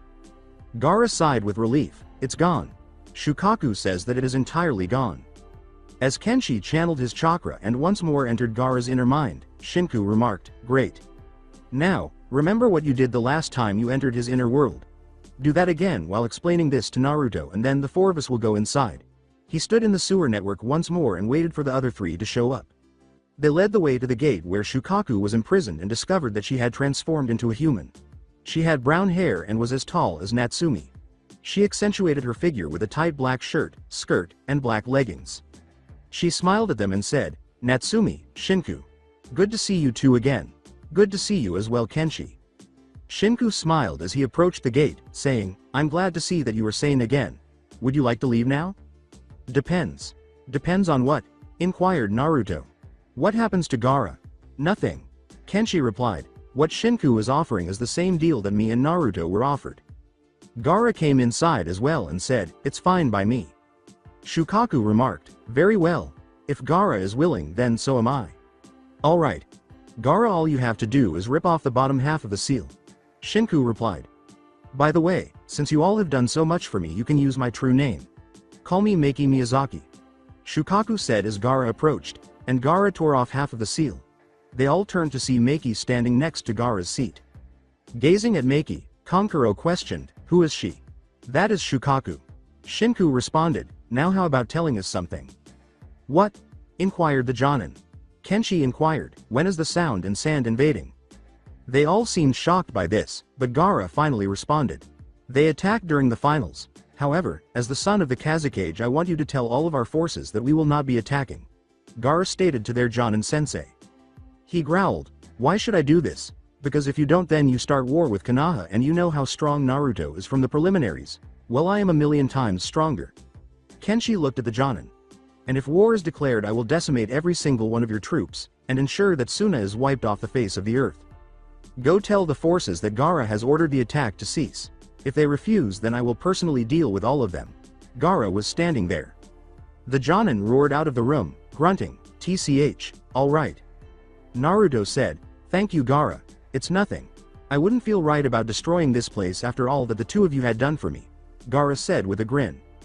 "Well, we had better get going. Naruto has a ton of training ahead of him if he's going to stand a chance of beating you, Gaara." Kenshi laughed. Gaara laughed and said, "I look forward to it." After that, they went back to the complex where Kenshi trained Naruto first. The month went by swiftly as Naruto and Hinata put in a lot of training and demonstrated their prowess in sparring matches against Kenshi or another competitor who didn't make it to the finals. Kenshi sat them both down the night before the games and gave them each a gift.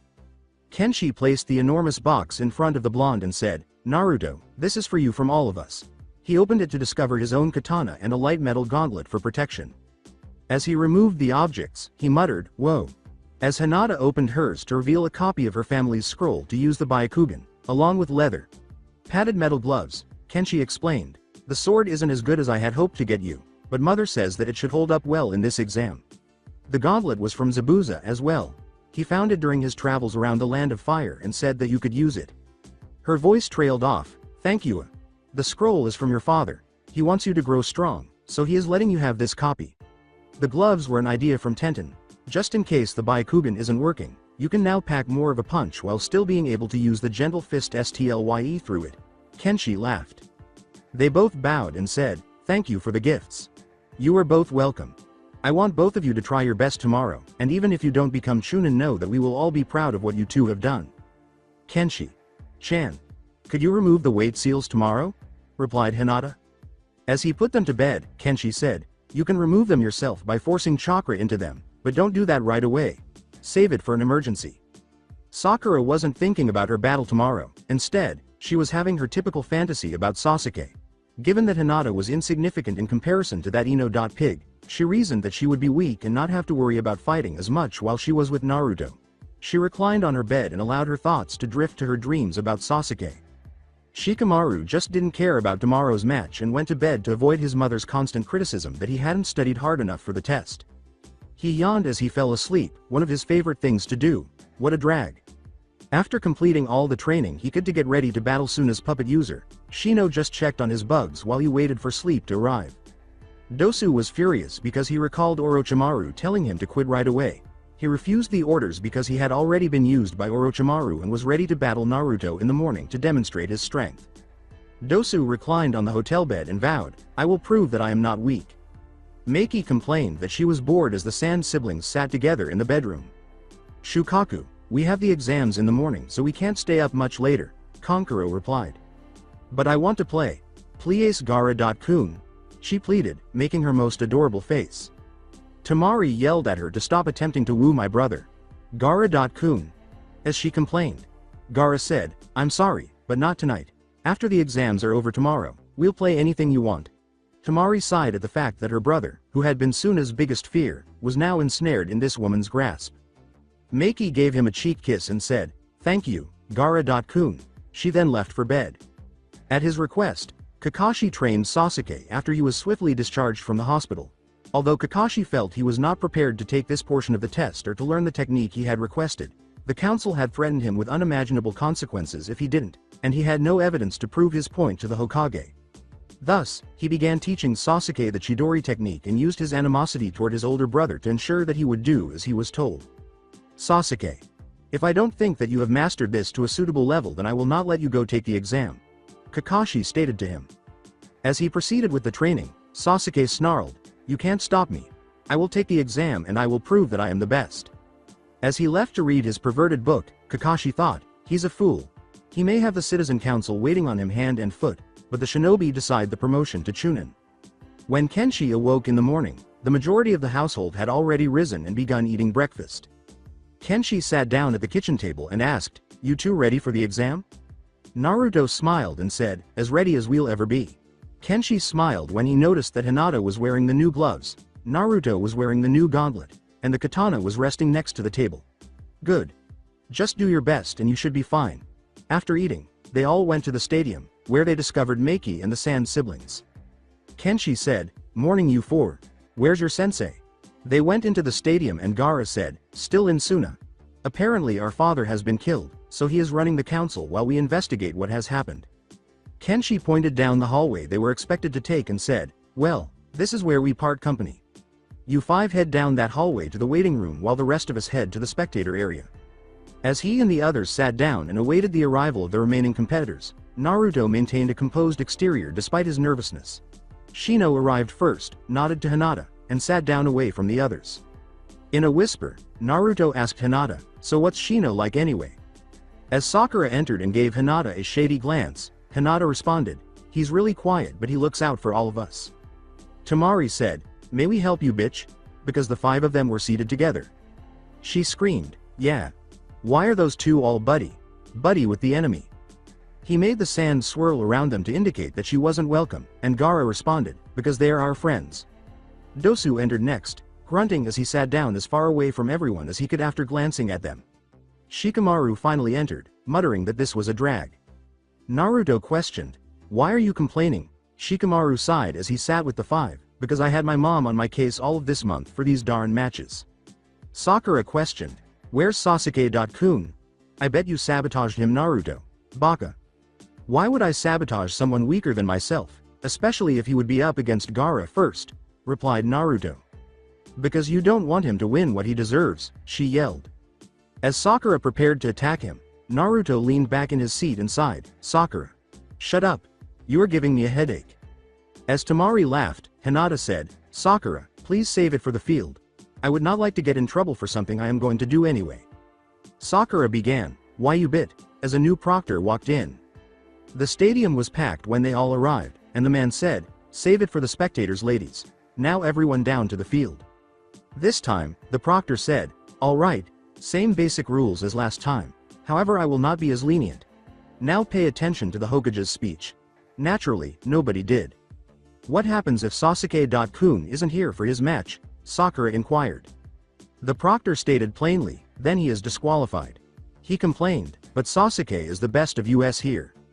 If he can't be on time like the rest of us, then that is too bad." Gaara. "If Sasuke isn't here, then forfeit the match," she insisted. As he returned to the waiting area with the other non-competing individuals, Gaara said, "If he isn't here, I will be nice enough to wait until the end of the first round fights. If he isn't here by then, well, that is too bad for him." As the two walked to the center, the proctor announced, "The first match is about to begin. Sakura Haruno versus Hinata Hyuga." Before Sakura could even move, Hinata closed the distance between them and used a soft fist to close several chakra points. The match started with Sakura boasting after the proctor's word. She grumbled, "No fair attacking when I'm not ready." As she closed another set of points, Hinata shot back, "Life isn't fair for a shinobi. You have to deal with that." Sakura was too slow to hit the girl with the raven hair, and the more points she resisted, the more points were lost. At last, Hinata applied the single method Kenshi had been teaching her. While spinning around Sakura, she closed all of the chakra points and passed through and around her guard. She yelled, "What did you do? Closed all of your chakra points. Now forfeit now before you are humiliated even more," replied Hinata.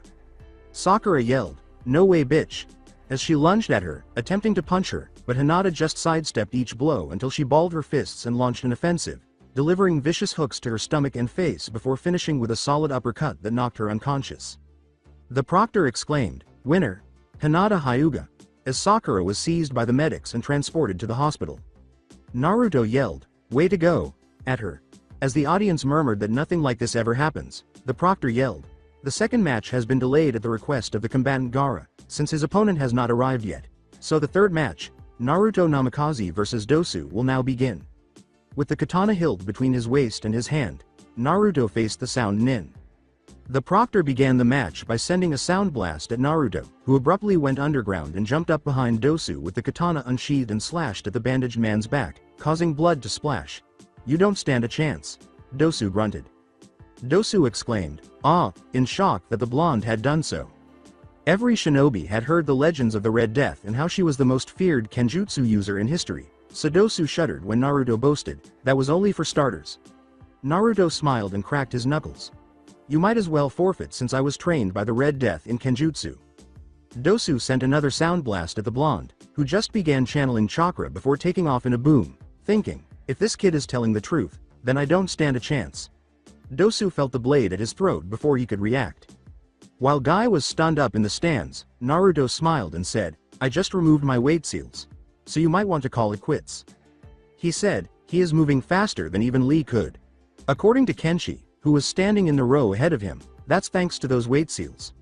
Those seals have amplified gravity on him by about 50 times if memory serves. Though those are getting too light now. A jonin close by muttered, "This kid is a monster."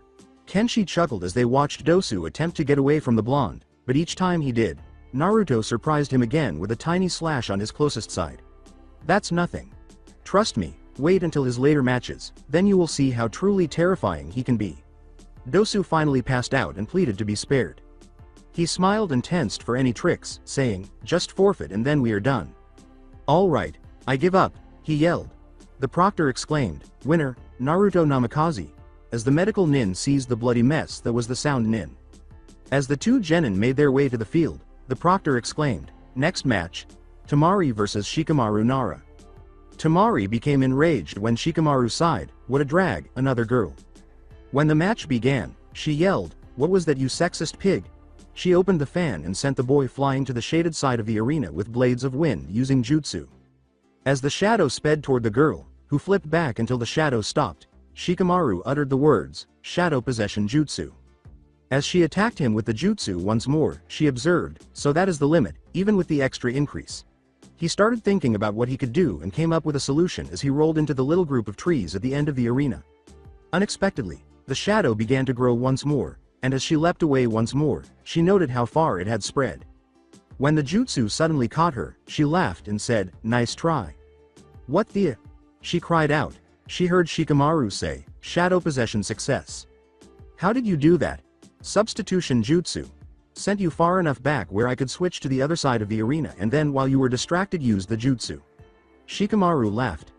"Now from her I could attack your back and kill you, but I'm out of chakra so I forfeit." Temari exclaimed in utter disbelief. "What?" The proctor exclaimed, "Winner, Temari," as Shikamaru left. Temari inquired, "You're not out of chakra, are you?" Shikamaru sighed, "Yeah I am. Used too much of it trying to capture you." The proctor yelled, "Fifth match, Shino Aburame vs Konkuro," as the two jumped down to confront one another. Konkuro chuckled and said, "You are in for a big defeat." As the bugs poured out of his coat's sleeves, Shino said, "Don't be so sure."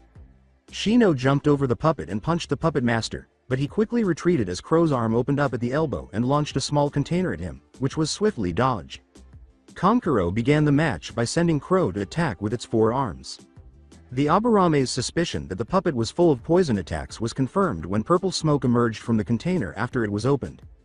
He launched a swarm of bugs at the puppet by leaping far enough away, and as soon as they touched it, they started eating the chakra that connected the two and jamming the joints, preventing it from moving. Konkuro reactivated one of the lines, controlled the head, separated it, and launched it at Shino with a poisoned blade protruding from its mouth. Konkuro noticed that the destruction bugs had landed on his fingers and were consuming the chakra when the head abruptly died. "Ah!" exclaimed Konkuro. Shino declared, "You are finished." "How?" exclaimed Konkuro. As he waited for the proctor to announce the match, Shino responded, "When I punched you. I set a female bug on you, and that drew over the males that I had going around the sides while you focused on me." After recalling the bugs, Shino exclaimed, "Winner, Shino Aburame," and made his way back to the competitor's stand. Sasuke and Kakashi suddenly emerged in a tornado of leaves. Kakashi looked at the proctor and said, "I hope we aren't late." The proctor exclaimed, "Technically, you are, but Gaara stated that he would wait to see if you would show up." Now for the second match. Sasuke Uchiha vs Gaara, as Kakashi leapt to the audience. As Kakashi arrived, Kenshi chuckled and said, "You are cutting it close there, Kakashi." Well, Sasuke just finished his training, so I agreed to get him here as fast as we could and see if he could compete. What was his training? You'll see. I can guarantee that in his arrogance he will use it, Kakashi murmured. You taught him your one original technique, didn't you? Replied Kenshi. Yeah. The council forced me to, but Sasuke did have a talent for it.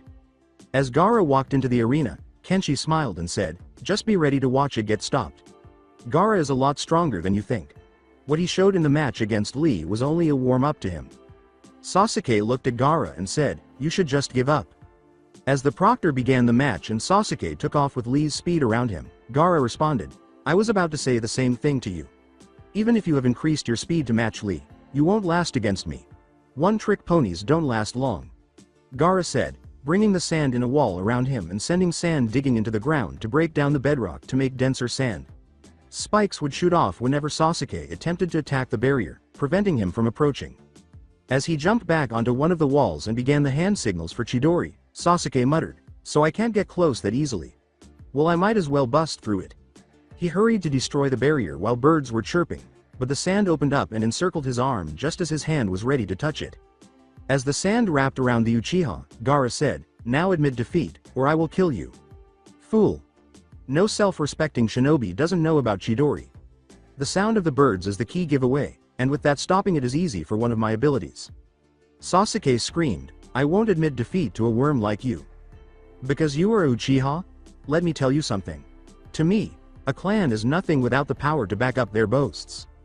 The Namikaze can back up anything they boast, as with the Aburame, and any other self-respecting clan in this and any other village. So what makes you so special that you get to demand everything others work hard for to be handed over to you?" Replied Gaara. "I had to have one I cared for killed before I started to understand what my powers were. Every shinobi that wants to survive on their own two legs works hard for their knowledge and prove that they are worthy to live in this world. So far I have only seen you piss and moan about how everyone is unfair to you and how no one helps you. If you can't walk on your own two legs, then you are not worthy of being a shinobi." Sasuke roared, "What do you know?" Gaara looked at the proctor and shrugged, "More than you do."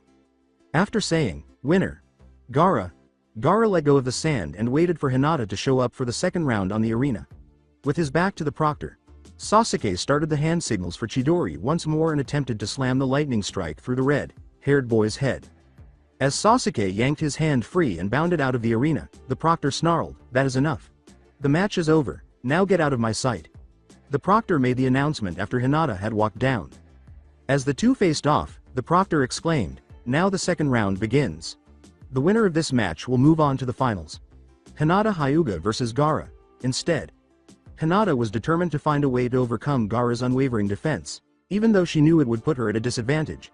She charged forward and attempted to get around to his back, but the sand rose up and stopped all of her attacks. She soon realized that she couldn't get past the defense.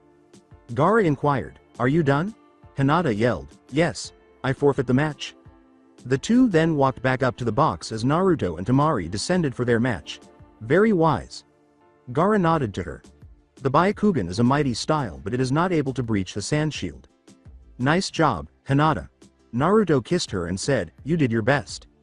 As she approached, Hinata blushed and said, "Thank you, Naruto-kun."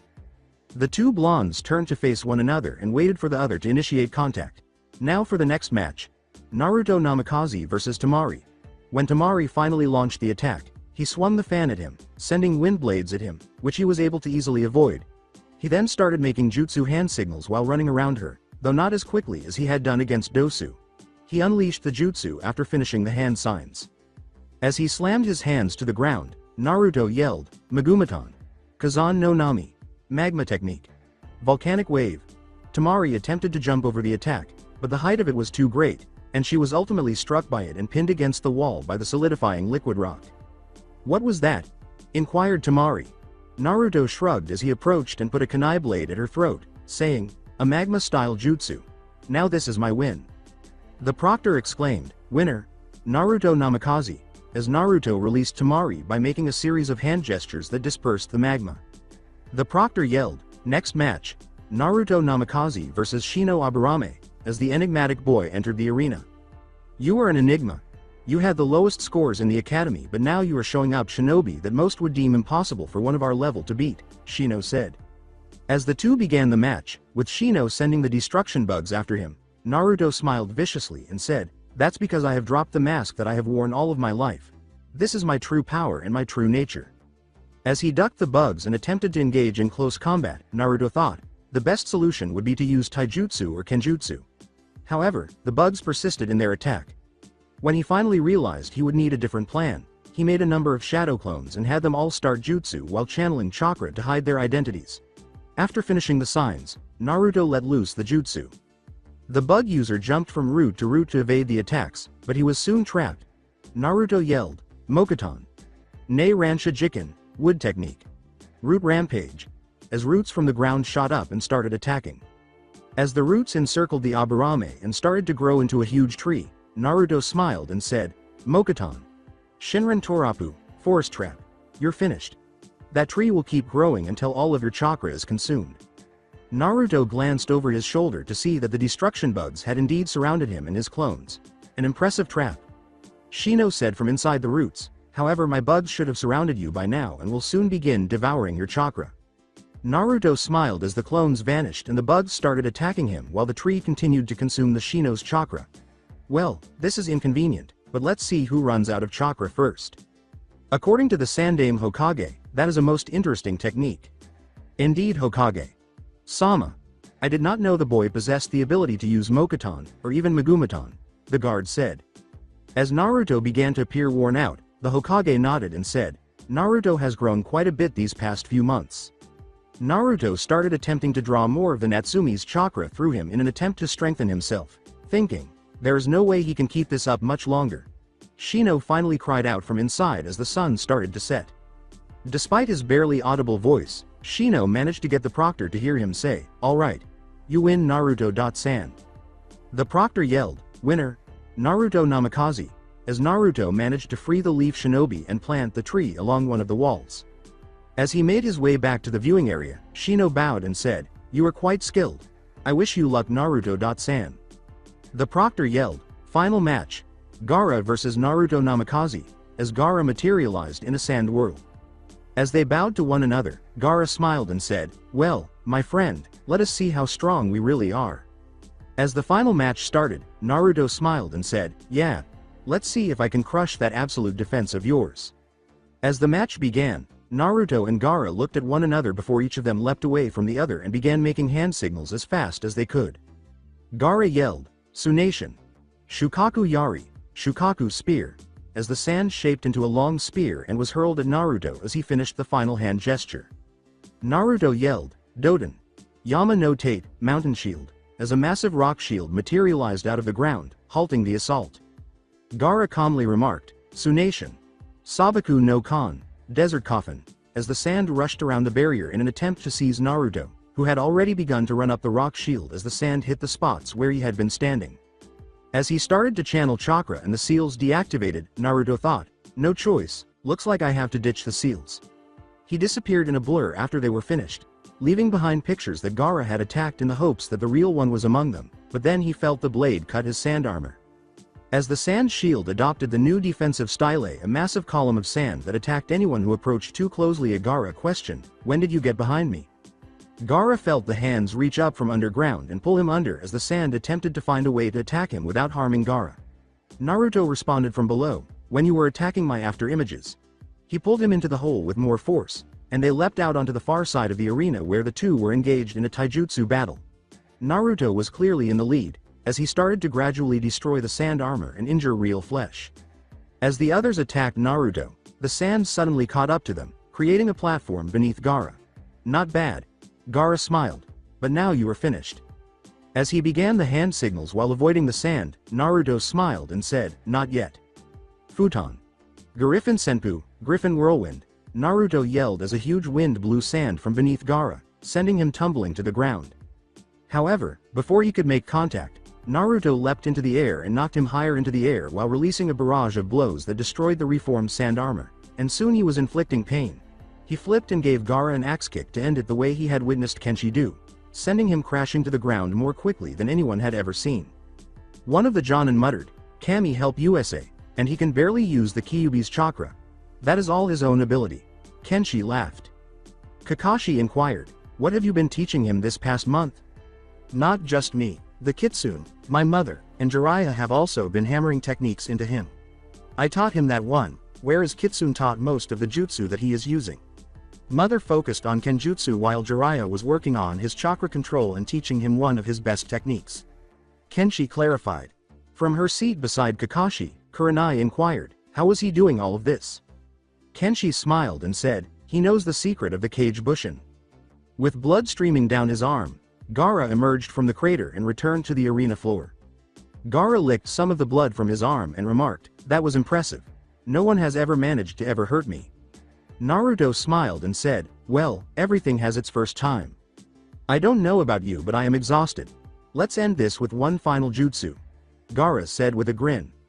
As they both began the hand signals, Naruto chuckled and said, you are on. Winner takes all. They both finished simultaneously and launched their last assault. As all of the sand that Gaara had made and used during the match surged at Naruto in a massive wave, he yelled, Tsunation. Suna no Tsunami, Sand Tsunami. Arashiten.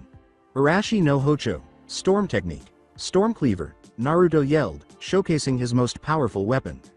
With Naruto at its center, water, wind, and lightning began to drive directly toward Gaara, slicing through the sand without allowing even a single grain to pass through. Gaara was smashed by the technique with such force that he flew into the arena wall across from him. Gaara fell to the ground, but he grinned because the blonde had shown him to be one of the strongest shinobi he had ever met, and he was honored to have been defeated by someone with such skill. The proctor yelled, winner, Naruto Namikaze, and raised the blonde's hand to demonstrate that he had, in fact, won the competition. They all yelled, way to go Naruto, Naruto's girlfriends. That was an Arashi technique, I have only heard about them in legends. I never would have expected for that boy to know how. The captain of the Anbu replied. It's because of his bloodline. Almost every Uzumaki can use every element, and the fusions of them. I wouldn't be surprised if Kenshi was the one who taught him that. The Hokage smiled at the blonde. Kakashi questioned in disbelief, what was that? The ace in the hole. Kenshi laughed. That is the technique that I have been perfecting since I discovered our affinity for all elements. With the combination of wind, water, and lightning you can use the power of Arashi, the strongest of all the elements. Asuma said, so you both could use that, to varying rates of success. It is a lot harder to use those techniques than we make it look. That technique took me most of this month to hammer out, and that was its first field test. What? Exclaimed the three Jonin sensei. You mean Naruto took a gamble on a technique that wasn't even tested yet? Kakashi yelled. Kenshi shrugged as all of the remaining competitors were called out to determine who had been given the position of Chunin. Yeah. Naruto had faith that it would work, otherwise he would have used something else. First off, I would like to congratulate all the competitors for their skill and determination today. All of you showed that you were worthy of the name Shinobi, however only a few of you are worthy of the rank of Chunin. I will now call out the names of all those that have achieved the rank of Chunin. First Shikamaru Nara, for masterful tactics in a trying situation. Second Tamari, for excellent strategizing and reacting quickly to the unknown. Third Shino Aburame, for excellent strategy and fierce determination when pitted against the worst. Fourth Gaara, for masterful strategy and for showing the true understanding of what it takes to be a shinobi. Finally Naruto Namikaze, for excellent strategy, a cool head in battle, and strength beyond his years. At this Sasuke was about to protest when he received a stern stare that seemed to say, you do anything else to disgrace the village and I will kill you where you stand, consequences be hanged. As the stands began to empty, the Sandaime Hokage remarked, thank you all for participating in this grand event, and thank you all from foreign lands that have honored Konoha with your presence. May you all have a safe trip back to your homelands. Sasuke yelled, why did the dope get the promotion instead of me? As he turned to go, Naruto answered, because of your attitude. He exclaimed, what was that dope? You heard me Uchiha, Teme. All of us that were promoted worked hard for our rank, we all showed why we deserve to be given that rank, while you simply demanded it be handed over to you. You are just a spoiled brat who needs everything handed to him instead of earning what you want like the rest of us. Naruto replied while walking. Furious, Sasuke pulled out a kunai and hurled it at Naruto's back in an attempt to erase that self-assured grin. Naruto spun around and snatched the kunai out of the air before it could strike. With a growl, Naruto threw the kunai into the ground and walked away, leaving the Uchiha in a state of blind rage. Pitiful, can't even face your opponents like a man. When they heard Sasuke shouting at Naruto, Kenshi and everyone else outside the arena waited for Naruto, Hinata, and the Sand siblings to appear. Setsuna sighed, that Baka doesn't know when to shut his mouth. As he was punched in the arm for the comment, Kenshi smiled and said, "He's your brother." The five appeared a few minutes later, and applause broke out. As he patted the boy's arm, Kakashi smiled and said, "Well done, Naruto. You deserve it. I think you're ready to learn how to use Chidori." Although they couldn't see it, Naruto made Kakashi smile by saying, "Thanks Kakashi. Sensei, maybe we could compare Raiden Jutsu, see if I know any you don't." Even though all of Naruto's other girlfriends objected, Ino yelled, "Well, let's head back to the Namikaze compound and celebrate this victory," as she led him away. Kenshi asked the Jonin senseis and the Sand siblings, "Want to come along?" Kakashi sighed, "I can't. I have to go talk to the Hokage about the council." With a smile, Asuma pulled out a cigarette and said, "Not tonight." Kurenai laughed and said, "With all of those crazy girls there, I think I will pass." Gaara nodded and said, "We would be happy to be there." Everyone was having a great time at the Namikaze compound that night as they partied. The children were out back playing, while the adults were toasting to the young shinobi's success. Kenshi, who was a little high from all the sake that the Anko, Kanoka, and Setsuna were giving him, said, "Hey Jiraiya. What did you think of that last jutsu?" As he took another sip of sake, Jiraiya replied, "That was impressive. Didn't think he was going to use that." He laughed. Kenshi smiled as he peered out back, where everyone under the legal drinking age was having a good time. Honestly, neither did I thought he was going to use another Magumatan jutsu. Natsumi yelled, "Get Naruto," to the applause of the other girlfriends, who soon began pursuing the boy around the backyard as he employed every evasive strategy he knew to stay out of their grasp. Naruto was eventually cornered, and the girls were all beaming. As Naruto began to perspire, Haku smiled and said, "Got you know, Naru-kun." Naruto made the hand signals and vanished beneath the earth, saying, "Doden. Esuperdinaringu, tunneling escape," when he did so. The girls yelled, "Hey," as they searched for him, but not even Hinata's Byakugan was able to find the blonde they were in love with. Tenten yelled, "No fair Naru-kun," as they dispersed across the lawn, anticipating his return to the surface. They had no idea that he was already out there, hiding in the bamboo forest. Gaara and his siblings sat on the back patio and observed the antics of the residents. "It's kind of funny watching them," Gaara chuckled. Thinking of the two, Tamari remarked, "I understand what you mean, little brother. Just picture what it would have been like if your life and Naruto's had been inverted." Kankuro concurred, saying, "Yeah. Just imagine if Naruto had been what you used to be, now that is scary." Suddenly, Meiki glomped Gaara from behind. Then Meiki laughed and said, "You promised to play with me, Gaara-kun." Gaara began to turn as red as his hair and fled in a sand swirl using Kawamiri. Meiki yelled, "Gaara-kun," and jumped up to locate the boy with the red hair. Naruto and Gaara nodded to one another as Gaara emerged directly beside him in the bamboo forest. Unfortunately, Natsumi and Meiki quickly found them, both of them grinning wickedly. The two yelled, "Get them," as Naruto's girlfriends all jumped out to seize them. As Naruto created clones of himself, he exclaimed, "Kage Bushin no Jutsu." Gaara then leapt into the bamboo tops and vanished from view, while Naruto fled as well. Before long, both of them were panting behind a tree in the backyard. Naruto gasped, "This is ridiculous. No kidding. This makes the Chunin exams look like a walk in the park." Gaara concurred. Natsumi was running towards them, and Gaara's sand prevented Meiki from leaping him from behind, so the two didn't have time to rest. As they fled, Naruto realized, "That's right, Hinata can track us." As they ran, Gaara suggested, "Well, figure out a way to please her." Naruto created a clone and sent it to locate Hinata while grinning. When the clone saw the Hyuga heiress near the back, directing them, it leapt to the roof. Before she could give him any more instructions, the clone leapt down, landed directly beside her, and kissed her. She moaned as the clone pulled her in close and put his tongue in her mouth. As the tongue touched hers, Hinata thought, "I'm in heaven." While the others looked everywhere they could, the two had briefly been able to hide once more during this ordeal. "If this is what you go through every day, then it is no wonder you beat me today," said Gaara. Knowing that the others would soon discover the clone and destroy it, breaking their peace, Naruto sighed, "No, I have to deal with this maybe once every 2 days, sometimes more." The boy blushed instantly as soon as the thought occurred to him because the clone's knowledge returned, confirming what had transpired. "What happened?"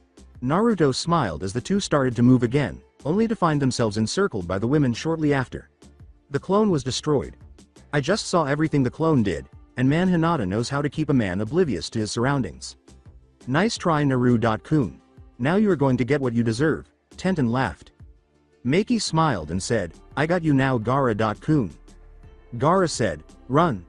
While the adults inside were laughing about what was happening, Naruto yelled, run, and ran up the wall they were behind, making a break for it over the roof. That kid has all the luck. Jiraiya murmured, he has the possibility for 6 women and he is running away from them.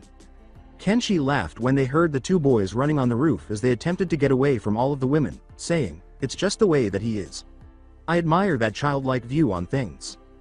Kushina sighed and said, well, at least they're having fun. Yeah.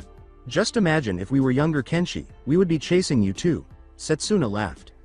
Shinku smiled, that would be a show. Kenshi laughed and said, shut it, arachnid.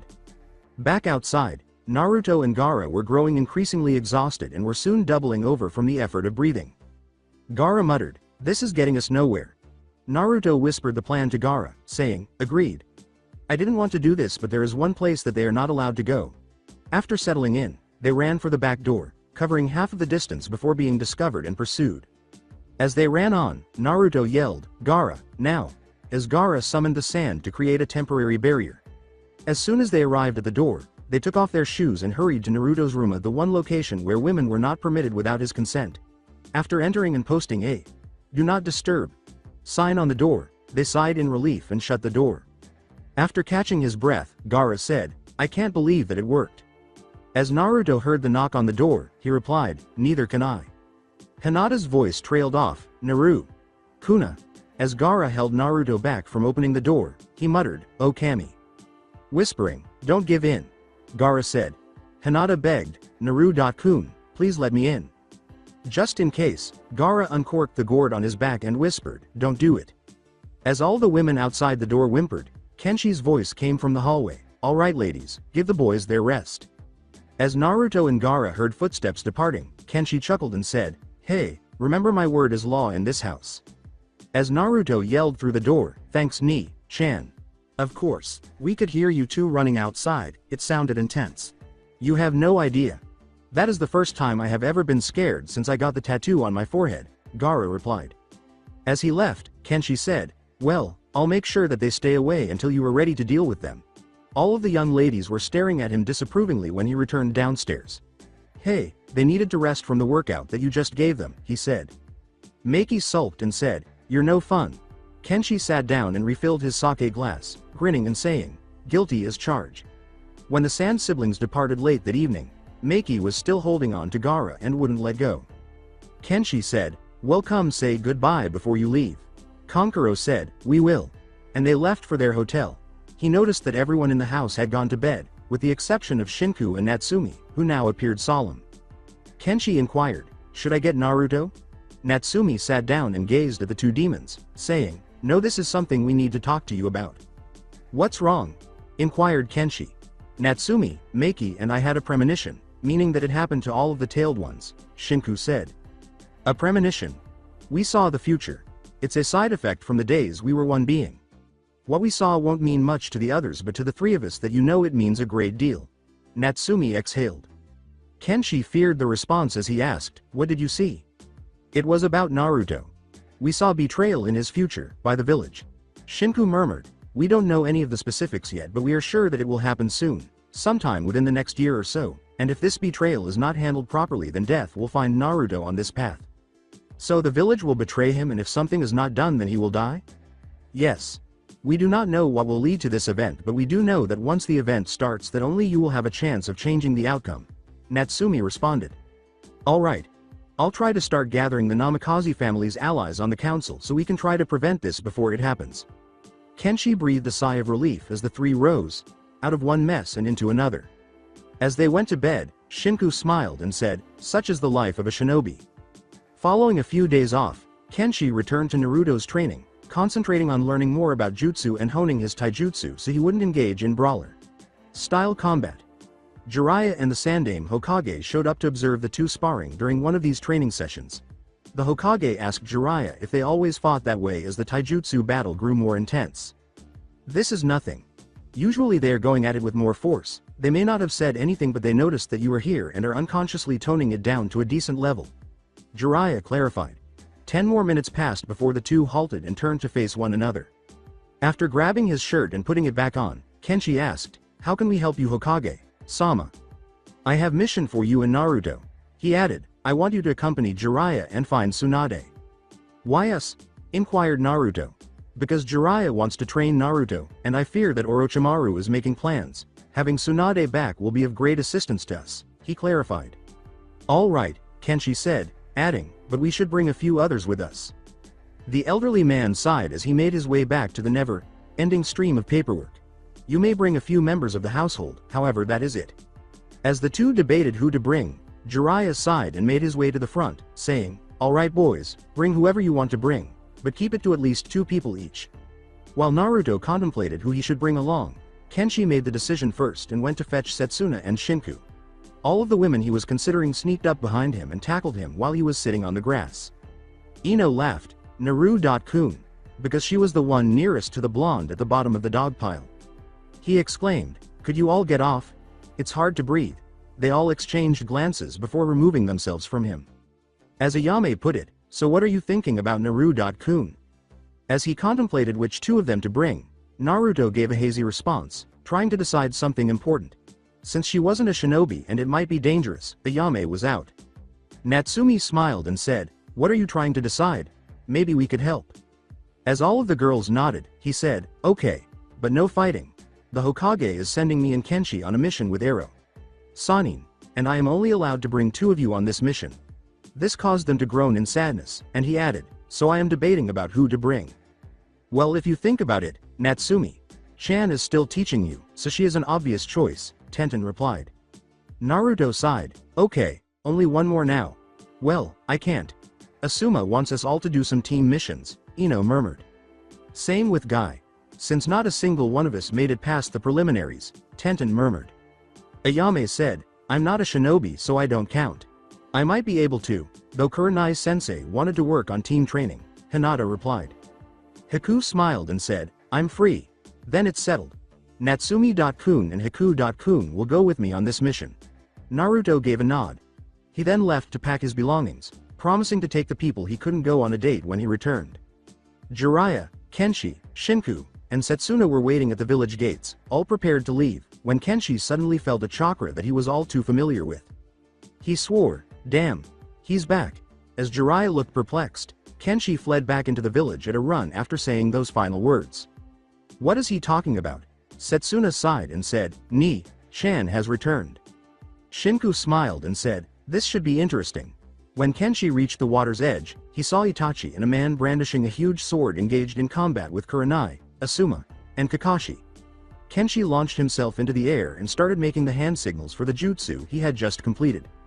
Itachi was distracted when Kenshi yelled, "Koridon! Fuyu no o no Akari, Winter King's Wrath!" as water rose up and froze into spears that slammed at the two from all sides. The man brandishing the sword questioned, "Who is this guy?" Itachi looked at his friend and said, "Kenshi Hyuga." He looked at the two and corrected, "Kenshi Namikaze." "Who's the other one?" he asked. "Kisame Hoshigaki, one of the former 7 swordsmen of the mist." Kisame cracked a grin. "Why have you returned, Itachi? Depending on your answer I might not kill you." Kenshi laughed. Itachi answered, "We are here for your father's legacy. You realize that you wouldn't stand a chance. Besides, the Kyuubi has been halfway released." Kenshi nodded, glancing at the two. Naruto. "What?" inquired Kisame. "I see. So the Kyuubi has taken on a mortal form while half of the power is sealed away," Itachi said. "That's right. That would mean that you would need both of them together in order to do whatever your plan is." As Itachi unleashed Tsukuyomi, one of the ultimate genjutsu, his Sharingan started to spin, taking on the Mangenkyo Sharingan. "Very true, however we do not have time to play games. I shall end this quickly." Kakashi told them to close their eyes before it hit, but Kenshi was already in the jutsu, standing on a lake with Itachi on the other side. Kenshi smiled and said, "Nice theatrics. Have to make this look convincing. We are beginning the hunt for the containers at the moment. We know where a few of them are and those that we do know we are beginning to make a move on them," Itachi clarified. "Do they know about the 10th? A 10-tail? No, a no-tailed beast. The Kuro Kamoa," Itachi smiled and trailed off. Kenshi nodded and said, and you look upon his container. Clever. However, the Kuro Kumo is considered worthless. The Akatsuki won't go out of their way to find you. Alright. So what is the status of the hunt? We know where the 1, 2, and 8-tailed beasts are. At the moment we are looking for others. Got it. Anything else to tell me? Just to do something surprising to make it seem like you broke free. I can do that. Kenshi smiled as bones began to pierce his flesh, shocking Itachi as the jutsu came to an end. He saw that the bones had actually exploded out of his skin, and Kisame and Itachi both appeared shocked. As Kenshi witnessed Kakashi's collapse, Asuma inquired, what happened? Kisame charged at them after Itachi said something, but Guy, who had heard the disturbance, attacked him out of the blue. Who are you? Inquired Kisame. I am the Leaf's handsome beast of battle. Might Guy, he exclaimed, assuming a certain pose. Kisame joked, more like mighty stupid-looking Guy. As Kakashi fell, Itachi cautioned, don't take him lightly. Before he could sink too far in the water, he grabbed him and gave him to Kurenai, instructing her to take him to the medical corps while the three of them dealt with the two before Anbu showed up. Itachi said, Kisame, we are leaving, huh? As Kisame put away the wrapped great sword, Itachi clarified, as tempting as it may be to fight a war, that is not why we are here. As the two men vanished, Kisame sighed, a shame, and I was getting excited too. Asuma inquired, Kenshi, are you alright? Yeah, why? You have bones sticking out of your flesh, but you seemed unfazed, and aren't even drawing blood, replied Guy. As he willed the bones to return to their proper positions, Kenshi said, oh this. Sorry, this is something I picked up in a fight. The Namikaze bloodline allows us to replicate a bloodline, even fuse together two different ones to create now ones. Impressive. With that kind of Kekkei Genkai you could easily revive any fallen clan, or bring about a new one, Asuma said. Yeah. Now if you'll excuse me, I have to get going. I'm supposed to be leaving on a mission and I left my team waiting at the gates. Kenshi clarified as he fled. He reached the gates at the same time as Naruto, and everyone appeared concerned when they noticed the holes in his clothing. He answered, it's nothing. The Namikaze bloodline awoke. Jiraiya observed, two bloodlines awakening. That is unheard of. Not really. The Namikaze clan's Kekkei Genkai allows multiple Kekkei Genkais to be used, by taking the blood of one with that ability. You took that bone guys from your fight in the Forest of Death, so now you can use his powers. Shinku clarified as they left. Alright, now everyone be quiet about this and don't overreact. We are being followed, two of the Akatsuki are here and by now they have noticed us. They will try to lure away Jiraiya and the rest of us while they try to capture Naruto. We are going to play along, however Haku, Natsumi, Shinku and Haku. I want you to go ahead of us and stay in a hotel that is close to the busiest street. Once you are there I want you to stay there until Naruto arrives while Jiraiya and I act like we have fallen for the trap. From there we take the offensive. Kenshi said quietly. All four of them nodded, and those three gave them an hour's head start before departing. When Kenshi discovered the hotel where the others were staying, he paid for an additional room and sent Naruto up while he and Jiraiya were enticed away. By late afternoon, they had reached the next town. When they were gone, Kenshi took up position outside the building, ready to attack before either of them could respond. Unfortunately, Sasuke appeared and attempted to attack Itachi just as Naruto was leaving the room, but he was thwarted. Kenshi ordered the counterattack to start while muttering obscenities. As Natsumi exploded out of the room behind Naruto, who had already completed a fire jutsu that had pushed Kisame into Shinku's waiting trap, Naruto drew his katana and struck at Kisame. He was suddenly stuck to something as he retreated, and he realized it was a huge spider web. While Setsuna checked on Sasuke, who was in pain, Haku had unleashed the ice mirrors around Itachi and was attempting to hit her with a senbon needle. However, he saw every move before she did and avoided all of the deadly blows. As he avoided another needle, Itachi said, I think we were expected. As he avoided Shinku's axe kick, Kisame said, no kidding. Whoever those two are, they're good. As she began teleporting from the mirrors more quickly, Haku said, you should worry about yourself. She continued to inflict more wounds on Itachi, who appeared a little uneasy that his Sharingan wasn't working as well as he had hoped.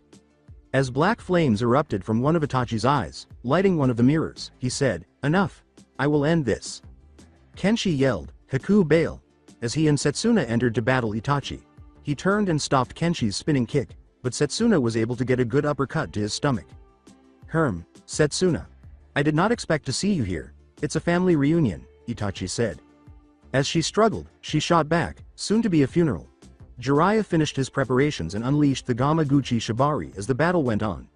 Itachi and Kisame started to flee as the esophagus engulfed the hallway, using the Amaterasu, or black flames, to do so. As Jiraiya started to put out the flames before they could cause any damage, Kenshi swore, "Damn it." Kenshi noticed Guy approaching them as he was examining Sasuke, who was shouting at them for interfering. Kenshi said, "Want to tell me how this baka found out?" A Jonin came running in after Sasuke came in to see Kakashi about training. He spilled the beans and then Sasuke ran off to find Itachi. Guy exhaled. "I'm amazed that he found us. But it doesn't matter now, Sasuke. Teme ruined our trap." Kenshi exhaled. "What are you talking about? I could have taken both of them easily," Sasuke yelled. "No you couldn't have. Itachi has a full second level Sharingan, plus more experience than you, and Kisame was one of the 7 swordsmen of the mist. He makes Zabuza look pitiful compared to himself. That is why we had a trap set up. We planned on having Haku take Itachi by surprise while Setsuna used her Sharingan to contain his to a small degree while I prepared a trap jutsu. Meanwhile Naruto and the other 2 would keep the swordsmen busy until Jiraiya completed his jutsu, ending them once and for all," Kenshi clarified. Sasuke yelled, "That wouldn't have worked." "It would have." Guy replied, "I've read the reports on both of those too, and that strategy would have at least caught one if not both of them." With a nod, Guy took Sasuke and departed, leaving the 7 of them to pay for the damages as they made their way back to their 2 rooms, all of them tired and irritated. "But thanks to your childish grudge we failed. Now we have 2 powerful Rouges running around to do as they please and hurt untold numbers of people." Kenshi sighed. "Guy, take him back to the village, make sure that the Hokage knows what he has done." Arriving at the town where Tsunade was supposed to be took the entire following day. "So what's the plan?" inquired Setsuna. "Well, long-distance searching is out since I don't know what to look for with the Byakugan, or you with the Sharingan. So if we can get a general location then we stand a chance of tracking her down," Kenshi clarified. Jiraiya began the first part of the lesson by explaining, "Right. Now Naruto, this training is a technique that your father developed. If I can't help you then Kenshi will since he has already mastered this." After Naruto arrived, the others went off to look while dozens of clones practiced the technique. Naruto met them at the hotel room that evening and informed them that he had mastered the technique's first stage and was prepared for the next. The following day, while teaching Haku all of the new Koradan Jutsu he had been developing and exchanging ideas with her about others they should practice, Kenshi stayed behind and gave Naruto instructions. Suddenly, there was a loud pop. They turned to see Naruto lying flat on his back with a shocked expression on his face after he had successfully destroyed the rubber ball. "Naru-kun!" Haku exclaimed as she rushed to see how he was doing, embracing and squeezing him. Naruto gasped and said, "Haku-kun. I am fine." Kenshi laughed when the girl finally let the blonde go, saying, "Haku, release." As Kenshi threw him the air-filled balloon, Naruto smiled and said, "Well, that was very impressive. Now all that's left is the last stage. Well, here it is. Now all you have to do is to replicate the same thing that you did with the ball, without destroying the balloon." Kenshi smiled, "Since you reached this stage you can now search with us." The 3 then left the town when Kenshi sensed the release of chakra. They nodded to the other 2 and ran up to the castle, which had been suddenly destroyed. They arrived just in time to see Orochimaru and Kabuto facing a blonde woman with a huge rack and a black-haired girl who appeared to be her assistant. As he and Naruto began their own jutsu, Kenshi muttered, "Haku, try out that new jutsu." Haku yelled, "Koradan. Kori no Hari no Arashi, Ice Needle Storm." Naruto yelled, "Tsunation. Suan no Yari, Sand Spear." Kenshi bellowed, "Arashiden. Uzumaku Arashi, Swirling Tempest, Storm." The 3 jutsu then launched themselves into action, with Kenshi hurling lightning, ice, wind, and water bursts at the 2 escaping men, Haku sending hundreds of ice needles that stabbed the ground the 2 sound nin had been standing on, and Naruto's sand spear grazing Orochimaru's head. The black-haired woman remarked, "Well, that was impressive," as the 3 of them touched down in front of them. "Tsunade Sama?" Kenshi stared at the blonde and said, "Yes, and who are you?" she inquired, her annoyance evident. "Myself and my team have been sent here with a request from the Sandaime Hokage." He nodded as he watched her eyes widen. Kenshi Namikaze." Tsunade inquired, "What request does my old sensei have?" "He requests that you return to Konoha. As you know, Orochimaru has vowed that he will end Konoha, and now that he leads Oto, it is well within his grasp with the right allies. The Hokage would like you to return and aid us in the soon-to-be troubled times," Kenshi clarified. Tsunade said, That is quite the request. I understand if you decide to say no, Kenshi replied, however I would like to know what the snake wanted. For me to join him in Auto. He claimed that he could revive the two that I cared for the most, Tsunade murmured. I understand. However I will tell you this, if you do side with him then I will personally deal with you myself. Kenshi exhaled. When Tsunade asked, you think you can? She laughed. As Jiraiya and the rest of the search party arrived, Kenshi smiled viciously and said, barely but yes. You saw that jutsu that I used, it was Orochimaru. And that was only the tip of the iceberg. Jiraiya nodded and said, Tsunade. They were all seated at a bar, with Haku and Natsumi sitting around Naruto while Shinku, Jiraiya, and Tsunade conversed at the bar. Kenshi, Setsuna, and Tsunade's assistant Shizune were sitting at a booth in the back, drinking and telling stories until late at night, when they were ejected. Naruto pulled out the balloon and began practicing the final stage while Tsunade laughed. Jiraiya. Tsunade nodded back. Why are we standing around here? Let's get to a bar and discuss this at length. You taught him that, Jiraiya? He will never learn it, she chuckled. He only started this 2 days ago and has gotten this far, Haku exploded. Tsunade was shocked and demanded that he prove it. Besides, it is his inheritance. Kenshi laughed. He is my little brother and if I can master this then so can he. He shrugged and raised his hand, causing a swirl of chakra to form the flawless Rasengan. As they made their way back to the hotel, Kenshi inquired, satisfied? How? Kenshi smiled and said, Jiraiya taught me, learned it in matter of hours. That's impossible. Kenshi ended the conversation there and went back to his room, which he shared with Naruto, Jiraiya, and Shinku. Not really. I was raised as a Hyuga so I know a lot about the chakra network and know exactly how far I can push mine, so with each level 1 mastered I figured out how to use the technique with the least amount of strain. Kenshi fell asleep right away. Tsunade was sleeping.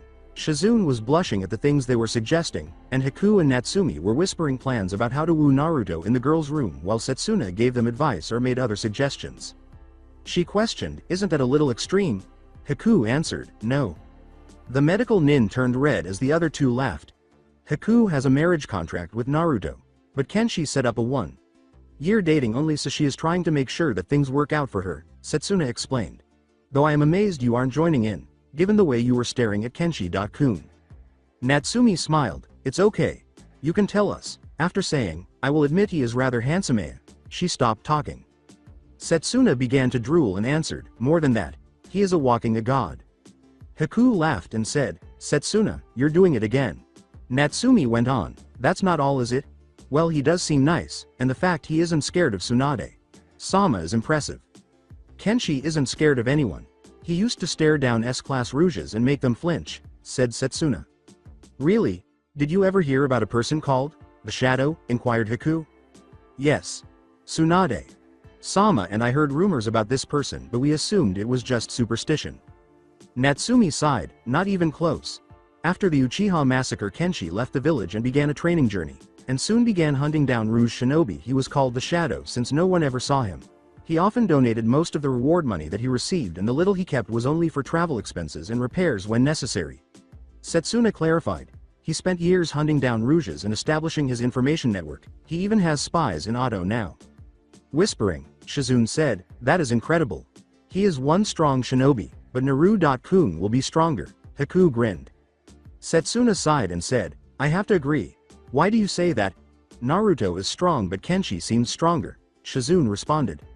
Natsumi responded, Naru-kun is still young and is still learning. Kenshi always says that Naruto will surpass him. The topic of seduction quickly shifted back to Naruto and, now, Kenshi. They were heading toward Konoha the following day when Kenshi erupted, throwing Tsunade to the ground as 2 poison needles hit the ground. Kenshi quickly noticed Kabuto moving behind a building while using the Byakugan. Kenshi nodded and said, well, it appears that the snake has made his move. We need to leave the village before things get bad. The group moved swiftly and arrived at a sizable plain just as Orochimaru and Kabuto did. Hello. Jiraiya-kun. Orochimaru smiled happily. Jiraiya glared at his erstwhile comrade and spat, Orochimaru. By being with Jiraiya-kun I assume you have made your choice Tsunade-kun. Orochimaru murmured. As she removed her green coat, she spat, I have. I won't betray the village like you did. As the nin attacked the sizable group, Orochimaru commanded, very well then. Kabuto, kill them. The rest of the Konoha team nodded as Kenshi swiftly raised his fingers, and they took their places as he dodged the glowing hands of the medical nin and used the Byakugan to break through Kabuto's defense. Haku and Natsumi performed the wind jutsu while he was fighting, while Setsuna and Naruto performed the fire jutsu.